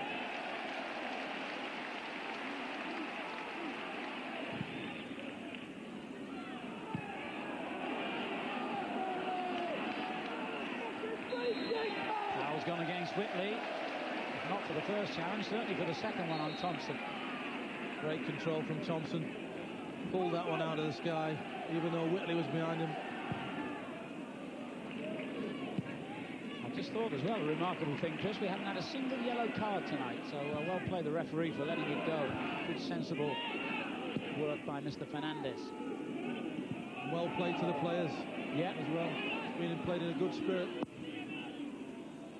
Kennedy kicks out Dickoff. Oops, embarrassing.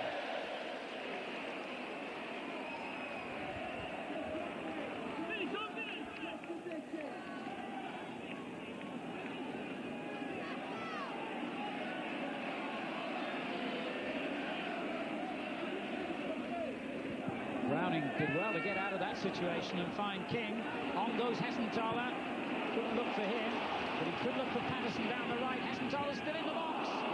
Tiato with the interception again. They claimed, the home fans that is, that they should have had a free kick for a back pass. No way. No way like the other one.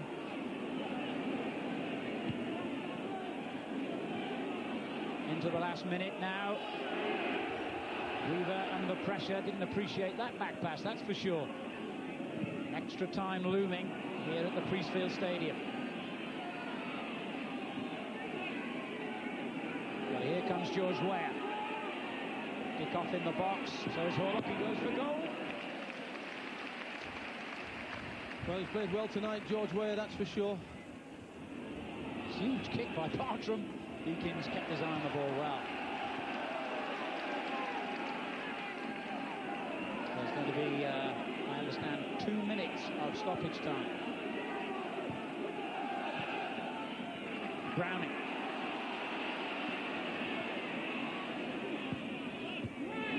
Deakins again, he's done well since reverting to centre-back. Hessenthaler. King.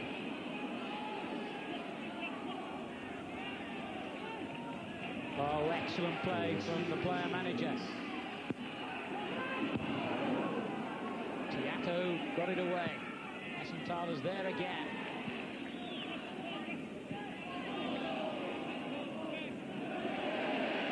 Gillingham's throw.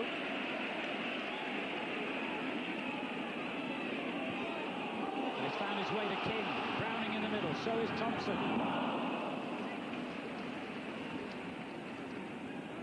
Weah lost his man, Ashby brilliantly there with that little feint and turn.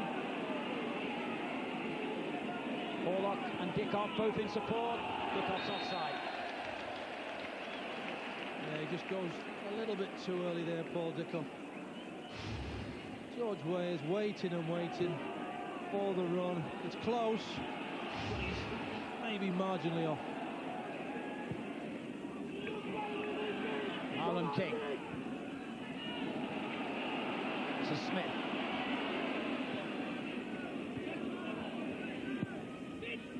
Thompson, good layoff. King with a chance to win it. What a hero. He could have made himself there.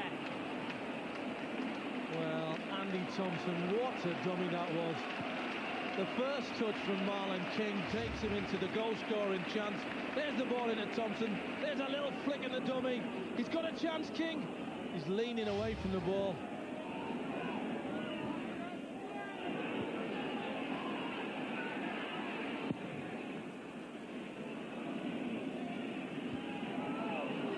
Jobson wins it back for Manchester City. There's the final whistle. We'll have half an hour of extra time here at the Priestfield Stadium. 2 goals by George Ware in the space of a few minutes at the start of the second half. 1 in each half from Andy Thompson. A very good cup tie, and we're going to get another half an hour. The final score, 2-2 on the night, 3-3 on aggregate. Well, we thought it was going to be a classic cup tie, and so it's proved so far at least. 2-2 after 90 minutes, 3-3 on aggregate. So 30 more minutes to go. We can't have penalties, of course. If it stays like this now, Manchester City will go through on the away goals rule. But certainly in the second half, after they'd taken control, Nigel, Gillingham came fighting back really impressively, didn't they? They did. I thought Man City started the second half very, very well. They kept getting the ball out to Kennedy, and he was causing all problems down that left-hand side. But Gillingham never gave up on it. I think your microphone's fallen off, Nigel. Has it? Sorry about that. We haven't had a word of wisdom. Say it again quickly. I'm just saying, I thought Man City started the game very, very well in the second half, getting the ball out to Kennedy all the time, and he was causing a lot of problems down that Gillingham right-hand side. But Gillingham never gave it up. Once they went 2-1 down, they just kept plugging away and got back into the game and got a deserved equaliser. Then maybe could have won it at the end there. Marlon King could have had the ball in the back of the net. But it looks like Man City are going to make another change. Yeah, Gerard Vikens is going off. Danny Granville is coming on. What's Joe got in mind there, do you think? Well, I think he's just a natural left-sided player. We've seen Danny Granville and Mark Kennedy down the left-hand side last season doing very, very well. Good combination. They'll just be looking for them to interchange a little bit and get forward and create more chances. OK, let's return to our match commentators, Chris Kamara and Alan Parry. There's Marcus, and it'll be Manchester City who get the first 15 minutes of this half-an-hour period of extra time underway. Yet another change for them in their back four now, which has undergone so many changes along the way today. Strangely enough, Granville was sitting at home somewhere in Manchester this morning.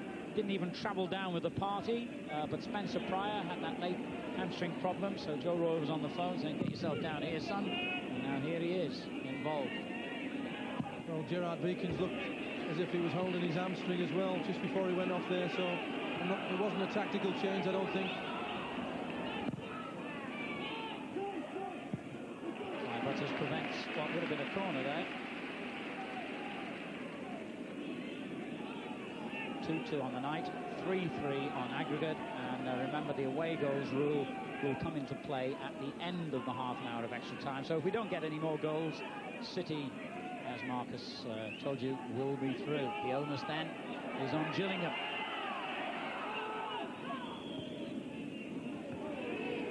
Where? King turned his man well and deserved the free kick.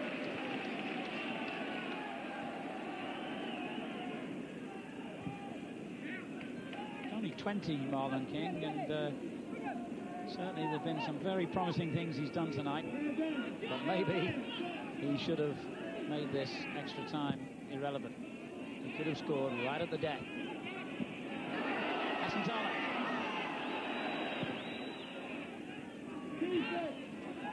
Granville did really well there to hold his ground, Danny Granville, because he'd knocked it one side, went to go the other there, Andy Asantala. Hope back in the defence again, given away to Tiato. Kickoff. Backing into the defender, according to the referee.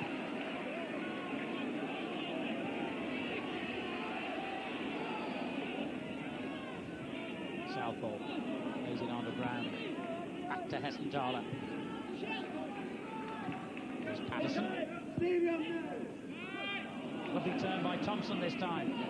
Dispossessed by Whitley. Ware. Whitley. Now Horler. Ware. Bit short with that one for Paul Dickoff.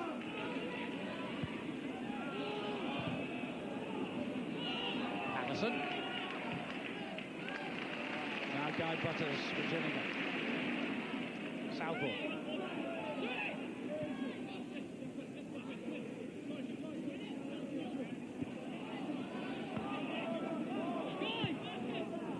That's a useful ball, and Thompson well placed in the box, so is King.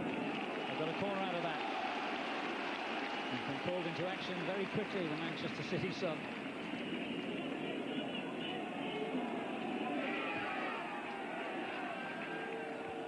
The big guns make their way forward.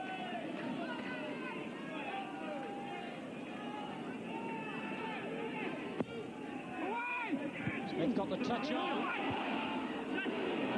Relieved to see it headed behind for another corner.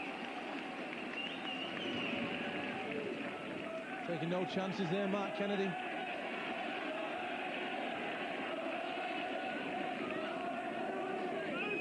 Seen some excellent set pieces from Gillingham tonight. Hessenthaler's been involved in most of them. And he really hangs that one up as well, temptingly. Bit of all-in wrestling going on. And for a moment, I think most people in the ground thought he'd given a penalty there. In fact, he's given a free kick against Gillingham. I think Paul Dickoff was holding Marcus Browning. Marcus Browning's trying to get to the ball, but he's going back towards the ball. Dickoff's trying to get round him. Could have went either way, that one. Controversial decision that was.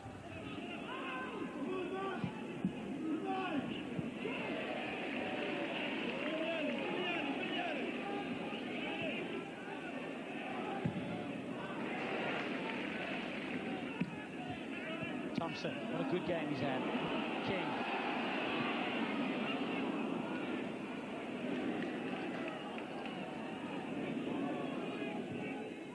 Warlock. And now Ian Bishop. Quality ball for Dickoff. Patterson defended it very well.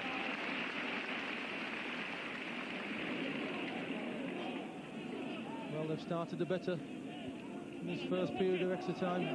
Gillingham. Southall for them.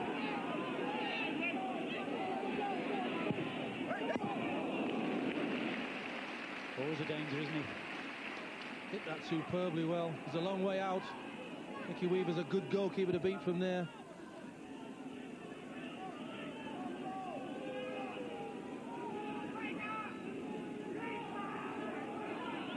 Weaver taking his time, because time, remember, is on Manchester City's side. It's Gillingham who must score.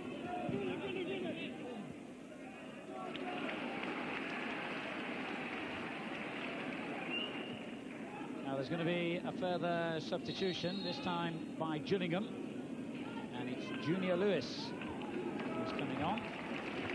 It's the 5th successive game, in fact, that he's come on as a substitute. And I think it's Marcus Browning, yes, who he will replace. He's run himself into the ground. Marcus Browning really has made some excellent runs from midfield. But this fella, Junior Lewis, he can play. He really can play. He can get forward as well. Began his pro career at Fulham, then dropped out into the non-league game where he was a prolific goal scorer for Hendon. Has got 1 goal for Gillingham this season. That was the winner here against Wolves.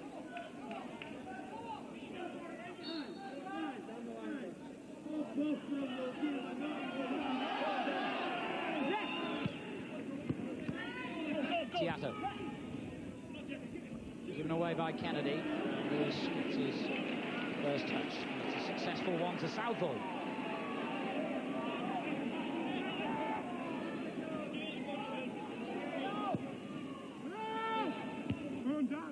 Good header away by Tiato. Lewis is there again to pick up the pieces. Patterson. Ashby. Oh, he got caught there by Kennedy, and that could be fatal, could have been. He's a very relieved man. Just did it on the ball there, Barry Ashby. Can't do that with the players of Mark Kennedy's quality around. He'll be happy, the manager. Things are going okay at the moment. This first period of extra time, they're the side on top. They do need to score. 34 passes, 32 completed. One key pass, that was the first goal from Andy Thompson. And he looks, if anything comes in the box and falls to him, it'll be dispatched, that's for sure. There he is again, Hessenthaler, and he finds Thompson. The old sniper got him this time, but he looks as though it's quite a nasty injury that he stayed down. I think he may well have twisted his ankle on this one. He's just tried to turn in one movement with the ball. There's that left ankle. Just gets a little bit of a skid. Well, they certainly won't want to lose him at the moment because, as you were saying, Chris, just a moment ago, he has looked sharp in the box tonight.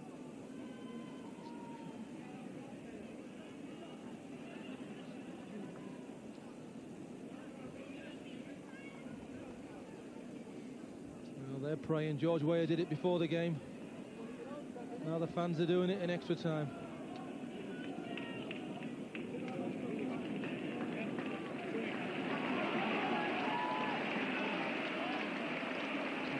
Off, but I'm pretty sure he'll be limping straight back on again.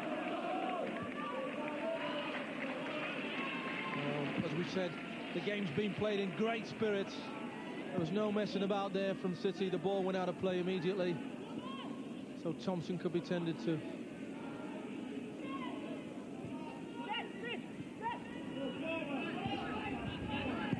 Tiato, good ball down the line for Kennedy if it stays in. No. Windy conditions contributed to that as much as anything. Being generous.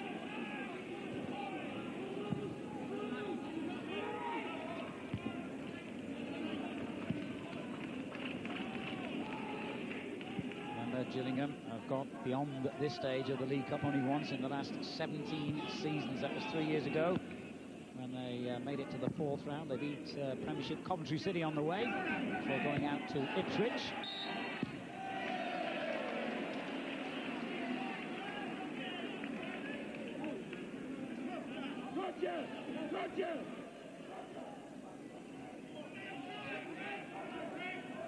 Well, they've been nowhere near the Gillingham goal in this first period of extra time.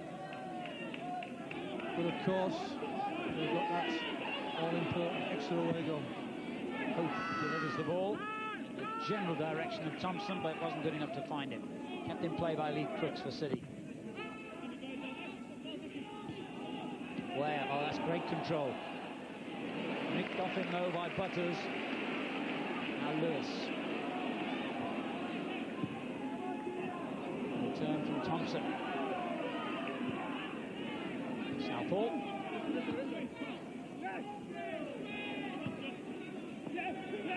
And Southall with a chance to hit one.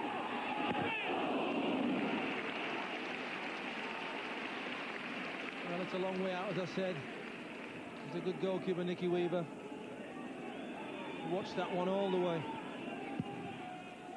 I think it was against Sheffield Wednesday, wasn't it, in the FA Cup last season, where he scored a fantastic long-range goal, Southall. Here's King. Tiato, sharp. He's giving it back to King.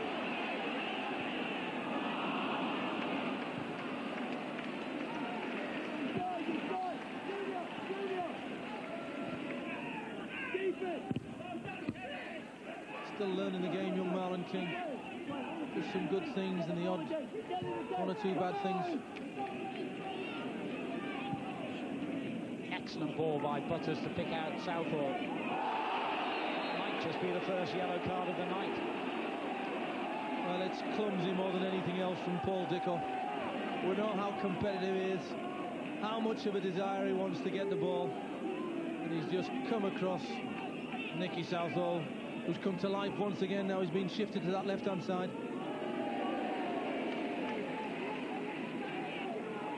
I know he upsets opponents and referees and opposition crowds, but you've got to admire Dickoff's attitude. He really is the most committed player. Decent free kick. Patterson. Not a bad ball. Well, if the intervention hadn't been made, there could have been a problem for City, but in fact the linesman was flagged offside anyway. Well, it's a great toe from Kevin Horlock. It really is. Mark Patterson's ball is a brilliant ball into the box there. Thompson's a yard offside.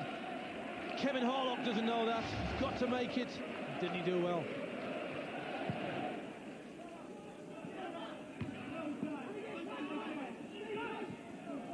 Where? Kennedy. Hope's clearance finds Thompson.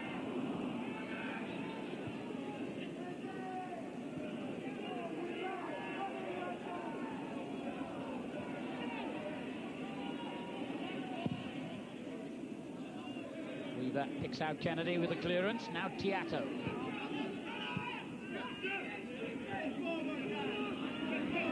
Tiato caught in possession.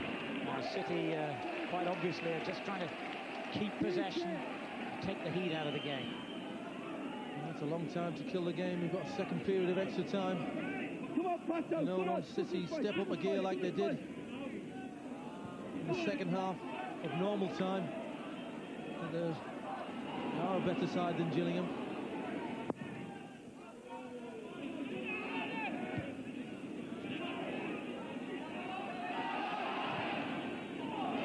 Could turn out to be a useful ball as Thompson pursues him, but Weaver read the danger.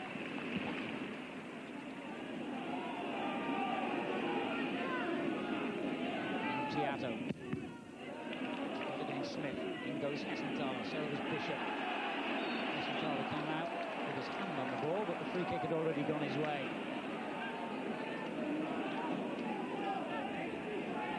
Well, he's still full of running. And the Hessenthaler, that's for sure. Lewis for Gillingham.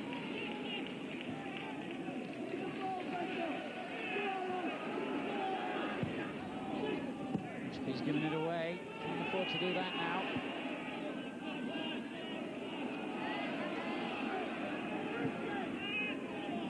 Bishop finds Kennedy. He's got Ware racing forward in support. He's going to go alone by the looks of it. No, he picks out Dickoff. He didn't really pick him out at all. It was overhit. And that's the end of the first period of extra time. Your thoughts, Chris? Well, as we've said, it looks as if City have decided that they're going to try and go through on the away goals. They've had no efforts at goal at all in that first 15 minutes. They're containing Gillingham quite well. Really, they've defended very well in this period of extra time. He's got to try and penetrate once again, and I think we might see Chris Hope pushed right up front like he did just before the last 10 minutes of normal time. There he is. We could see a striking position for Chris Hope in this last 15 minutes. He could change the shape.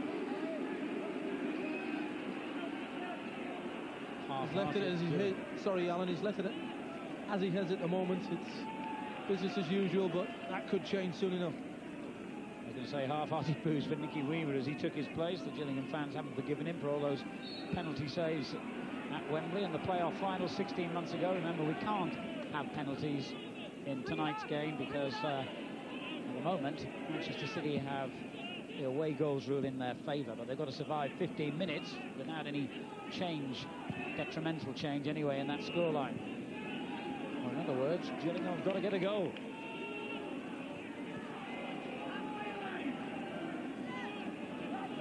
Butters. This is Southall. Now King. His accuracy is a strange mixture at times, Marlon King, but he is only 20, you have to remember that. Yeah, I'm sure they're working on his all-round game. And the Hessenthaler, he knows that if he gets the service, he'll score the goals. But it's outside the box where he just needs to improve. Richard Hill fires out an order from the touchline. Butters gives it away to Weah.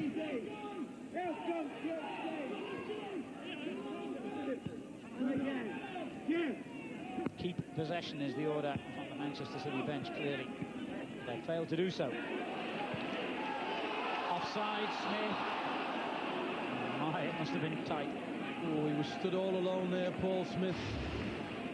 Just drifted into that area there. Could have waited. Look at the space that he had.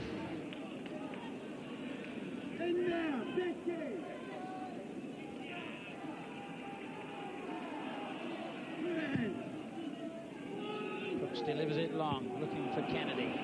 Header straight through to Bartram. A reminder, Manchester United, Arsenal, Leeds, Chelsea, Liverpool, Aston Villa and Leicester all join the draw for the next round, which takes place live on Sky Sports Centre at 6:40 p.m. on Thursday evening. Will it be Manchester City or will it be Gillingham who go into the hat along with the big guns?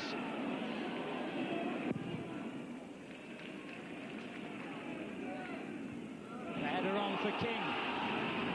Plays it back, chance. And still, oh, miraculous save by Weaver. Not just the first time, but the second. How did he keep that one out? Brilliant, absolutely brilliant from Nicky Weaver. It really is. You just think once this lands at Thompson's feet, he's having such a good game. He's going to put this away. It's not just the first save, as you said, Alan. It's the reaction. Corner taken very quickly. Guy Butters fires one back in. Lewis goes in strong. Butters is there again. Disappointing effort that. But what a wonderful exhibition of goalkeeping by Weaver here.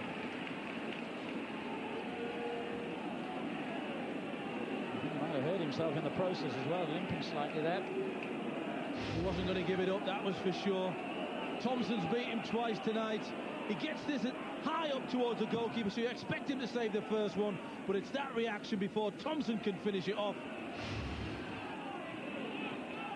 Suspicion of a foul on Hessenthaler in the follow-up as well. They're flying again now, Gillingham. Southall. Picked out the wrong man. It was Bishop, but it is a Gillingham throw, and they are certainly looking good at the moment.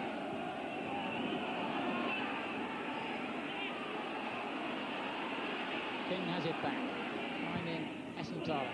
Useful ball, just over the head of Paul Smith. He's left it Paul Smith, he has. He thought Andy Thompson was going to head that one. He's just got to try and stick his head on this. Thompson's in front of him. Once the ball lands at Hessenthaler's feet, he's looking for Smith at the far post, and he just watches it drift over the top of his head. Gillingham are not at all happy at the amount of time Manchester City are using up here with the taking of the goal kicks. Well, it's partly the reason why they're playing so poorly, really, because this is what they've done from the whole of this period of extra time, is not really get into gear, which they did at the start of the second half of normal time. It might be a dangerous game. Just over 10 minutes to go. Gillingham looking, at the moment anyway, they're more likely to get a goal. They have to get a goal, remember. Lewis, tall and leggy. Available again here in the middle of the field. Useful ball too. Smith's cross.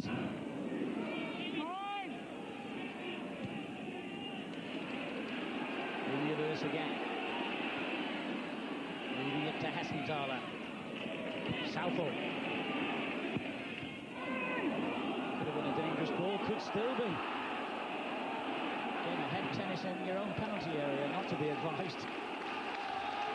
No, it's panic stations back there.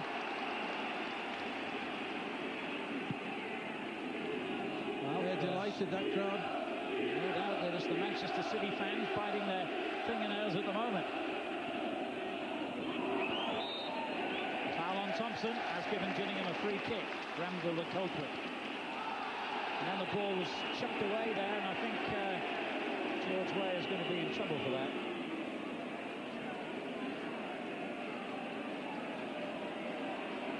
All that time, no yellow card. Now we've had 2 in the extra time, and it's been the 2 City strikers, Weah and Dickoff. And that time, George just trying to waste a few seconds.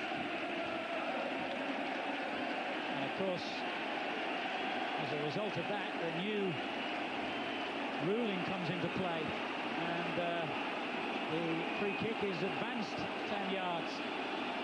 So it's even better news for Gillingham. Well, we saw Guy Butters hit a tremendous one earlier in the game. Is it going to be him again? It is. Charged down by Dickoff. Brilliant. He must have set off early, Paul Dickoff. He was about a yard away when Guy Butters hit it, but he closed it down really well.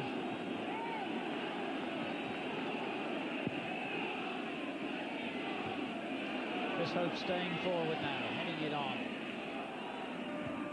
City clear their lines and could create danger here as Bishop finds a way through to Dickoff. Can he finish them off? He can, and he has. Totally against the run of play, but no one from Main Road gives a hoot about that. Well done, Manchester City. This is the way to kill a game. George Weah's little flick towards Ian Bishop, but Bishop has no right at all to win this ball. He has no right whatsoever. You just think the central defender, Barry Aspie's going to clear it. It's one-on-one. Paul Dickoff guides it past his best mate, Vince Bartram, into that bottom corner. Easy. It just rolls into the side of the net. And that should confirm his lack of popularity in this particular part of Kent. Having got the equalising goal in the infamous playoff final that sent that game into extra time, and then City's win. Dickoff has done it again to Gillingham. Well, that's Premiership quality. When you got your backs to the wall, on the break, quality finishing.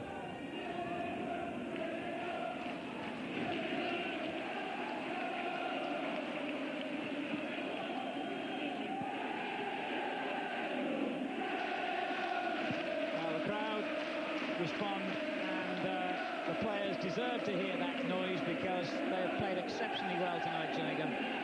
They've been hit with the classic counter-punch at the end. But considering that it's a Premiership side they're up against, they've performed very well. As Whitley weaves his way through. Where 2 goals and the pass that produced what effectively should be the winning goal. They're not finished yet, Gillingham, but what a task they face now. They need 2 goals, remember, now, not 1.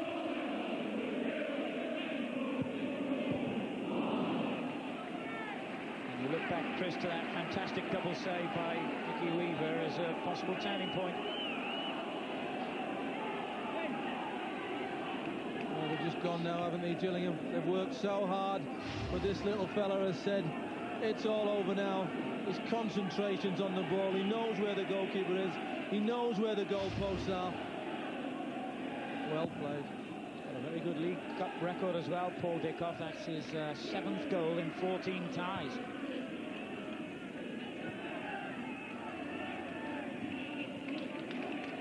Lewis. Southall.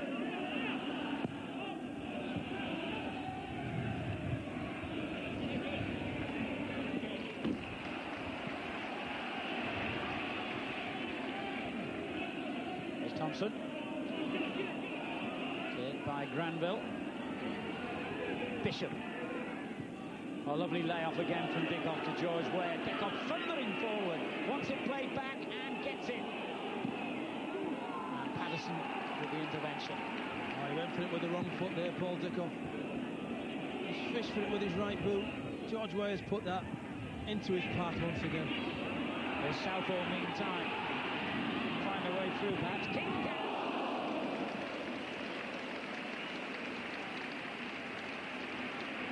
good strike. Ricky Southall first. He misses his kick just there. Good tackle from Granville. He's got to hit it first time, King. But it's high. And his missed chance right at the end of 90 minutes. Another crucial moment in this game.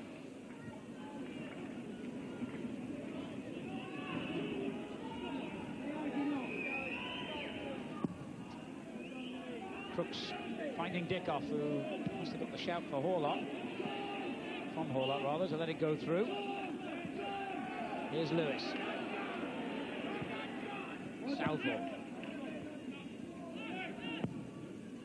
That's a good ball. And Hope just couldn't catch it.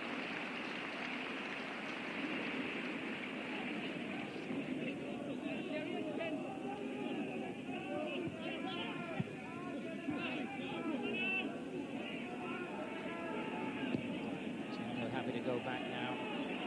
Jobson further still.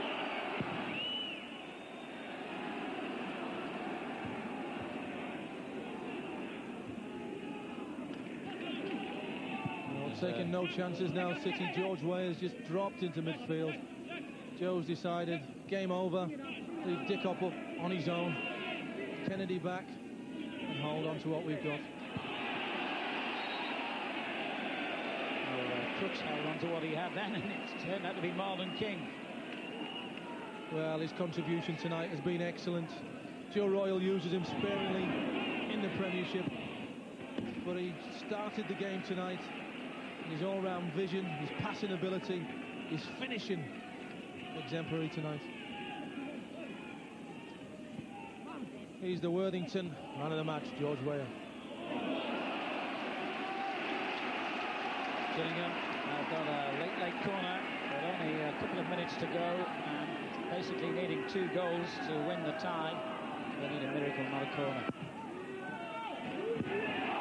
Well, might have had one back. There's a chance for Lewis. Well, we've been going on about Andy Essenthaler all night, but how many chances is he going to provide for this team? This should be easy for Junior Lewis.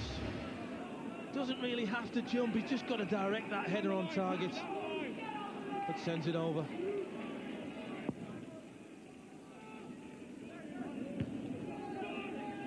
Butters gets it clear. Here's Southall. Bishop wins it back. And a chance for Kennedy. Proves he's got a right foot as well. And confirms Manchester City's place in the next round of the Worthington Cup. A scoreline that does no justice at all to Gillingham, but a classic counter-attack again by City. Well, it's George Weah once again. It's one-on-one with Barry Ashby. Ashby pushes him onto his right foot. He really does, because he doesn't expect him to score from that position, but he gets lucky. It goes underneath Vince Bartram. Kennedy's first goal of the season. Joe Royal can afford a satisfied smile now, but he's an honest man, Joe, and he'll be the first to admit, I'm sure, at the end of this match, that Gillingham gave them a much harder time than that scoreline suggests. But you have to say, you can go away from home and score 4 goals. That's some performance.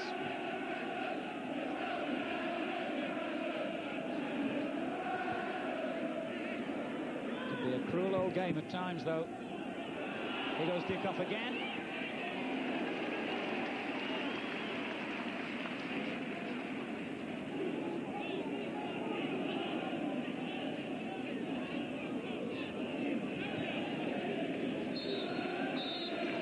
It's all over at Priestfield Stadium. An excellent Worthington Cup tie and an excellent performance from the man of the match, in fact, George Weah. 2 goals from him. He provided the through ball that enabled Paul Dickoff to score what really was the killer goal, and Mark Kennedy added a 4th for Manchester City towards the end. But Gillingham, who are struggling a little bit to cope with life in the First Division, put up an excellent performance against Premiership Manchester City, and they can take great heart and great encouragement from that performance. But this game is all about winning, and Manchester City have done that in fine style in the end. Andy Hessenthaler's team go out of the Worthington Cup. Manchester City into the third round. And we saw some excellent football and some excellent goals here tonight. 1-1 from the first leg at Main Road, and it was Gillingham who drew first blood. Andy Thompson with a superb turn and finish gave them the lead on the night. George Weah sneaked in with a header to make it 1-1, and then Manchester City took control in the early stages of the second half, with Weah adding another one.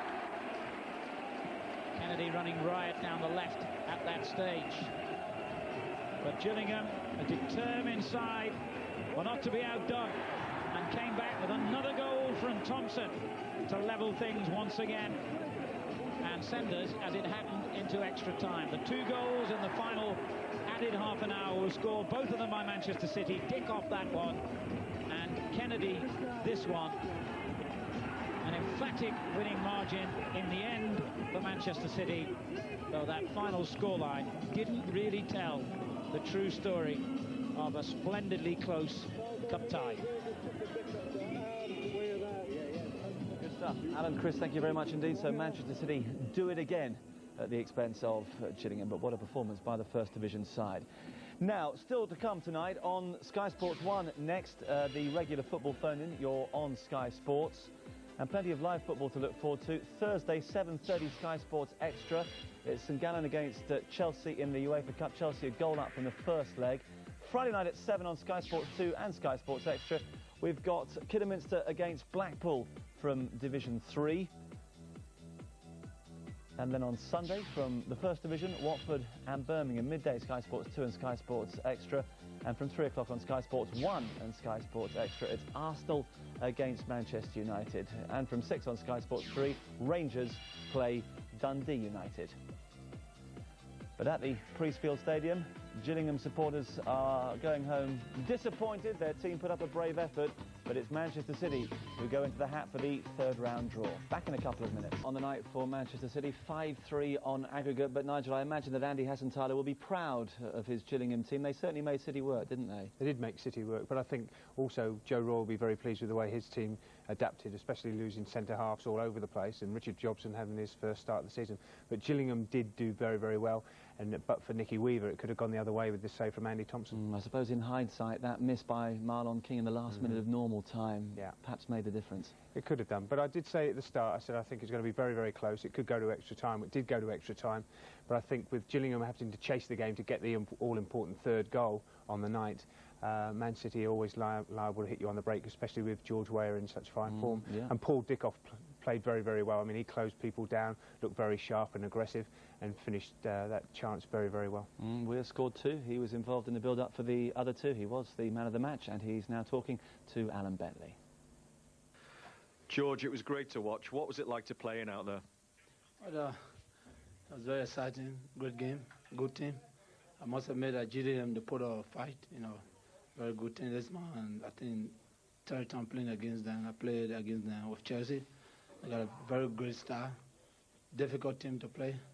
But when we came back, Mr. Roy, he was really angry, and he said, look, we can win the game. And we went back on the field, we keep them tight. We decided to put a very good performance, conserve the ball, and try to beat them on the counter-attack.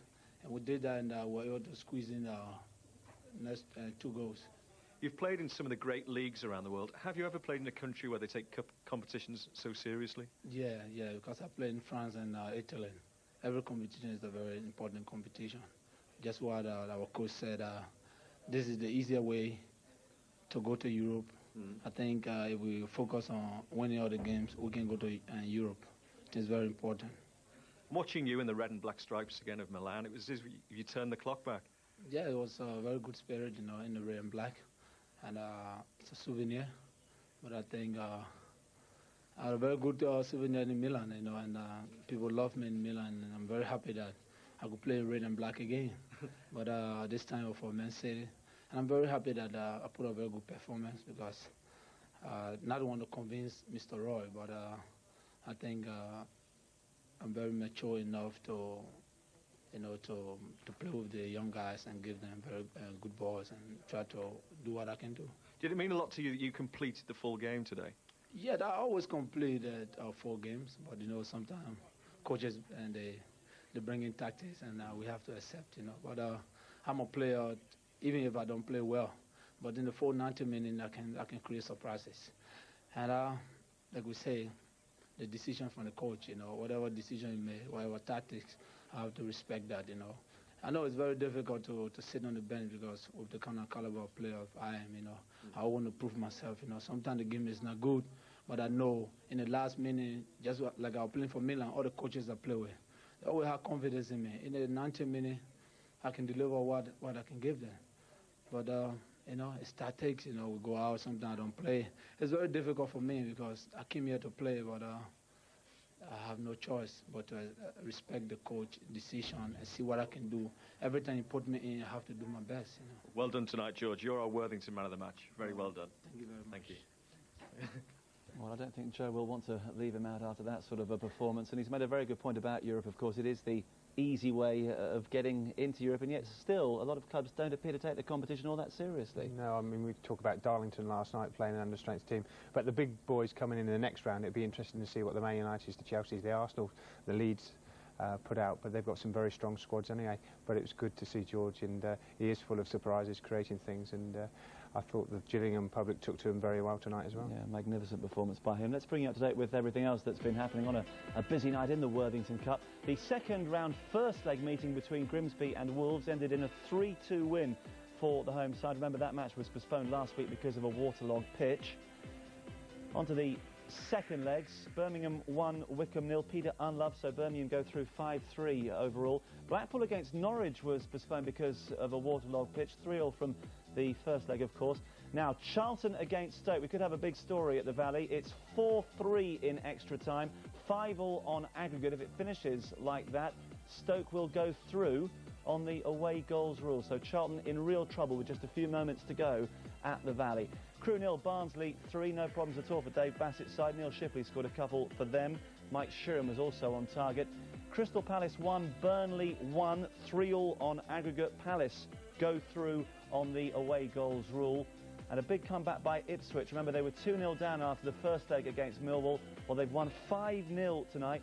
Millwall had 2 players, Joe Dolan and Stephen Reed, sent off, both for professional fouls. David Johnson scored 2. Titus Bramble and Matt Holland were on target, as was Jim Magilton, who also missed a penalty. Not a good start for Mark McGee, really. Leyton Orient 1, Newcastle 1. Kevin Gallagher for Newcastle, they're safely through. Luton 1, Sunderland 2 on the night. 5-1 on aggregate for Peter Reed's side. We thought that Middlesbrough might have a few problems at Macclesfield. Not so in the end. A hat-trick by Hamilton Ricard, 5-2 for Robson's boys. Mansfield 1, Southampton 3, 5-1 on aggregate. Uwe Rosler, once of Manchester City, scored his first goal for Southampton. Portsmouth 1, Blackburn 1, so Rovers go through 5-1. And last season's beaten finalist Tranmere have avoided embarrassment at Swindon. They won 1-0 tonight. Scott Taylor the scorer, 2-1 on aggregate. Tottenham scored twice in the second half against Brentford. Oyvind Leonardson and Stefan Everson, 2-0 aggregate win. Watford 0, Notts County 2 on the night. 3-all on aggregate.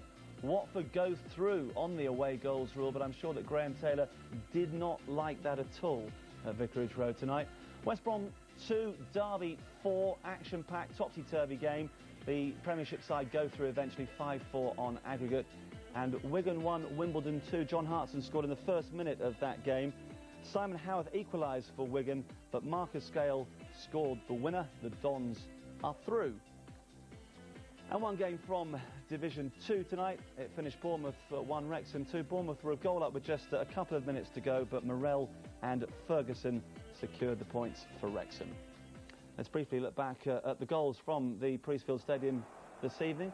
6 altogether, as was the case at Main Road last week, Nigel. Gillingham struck first, and it was some finish by Andy Thompson, wasn't it? Yeah, good feet, coming inside Alfie Harland, who went off and then slotting it in the corner. Nicky Weaver thinks he's going to actually hit it to his left, but he does him with the eyes and puts it in the near post.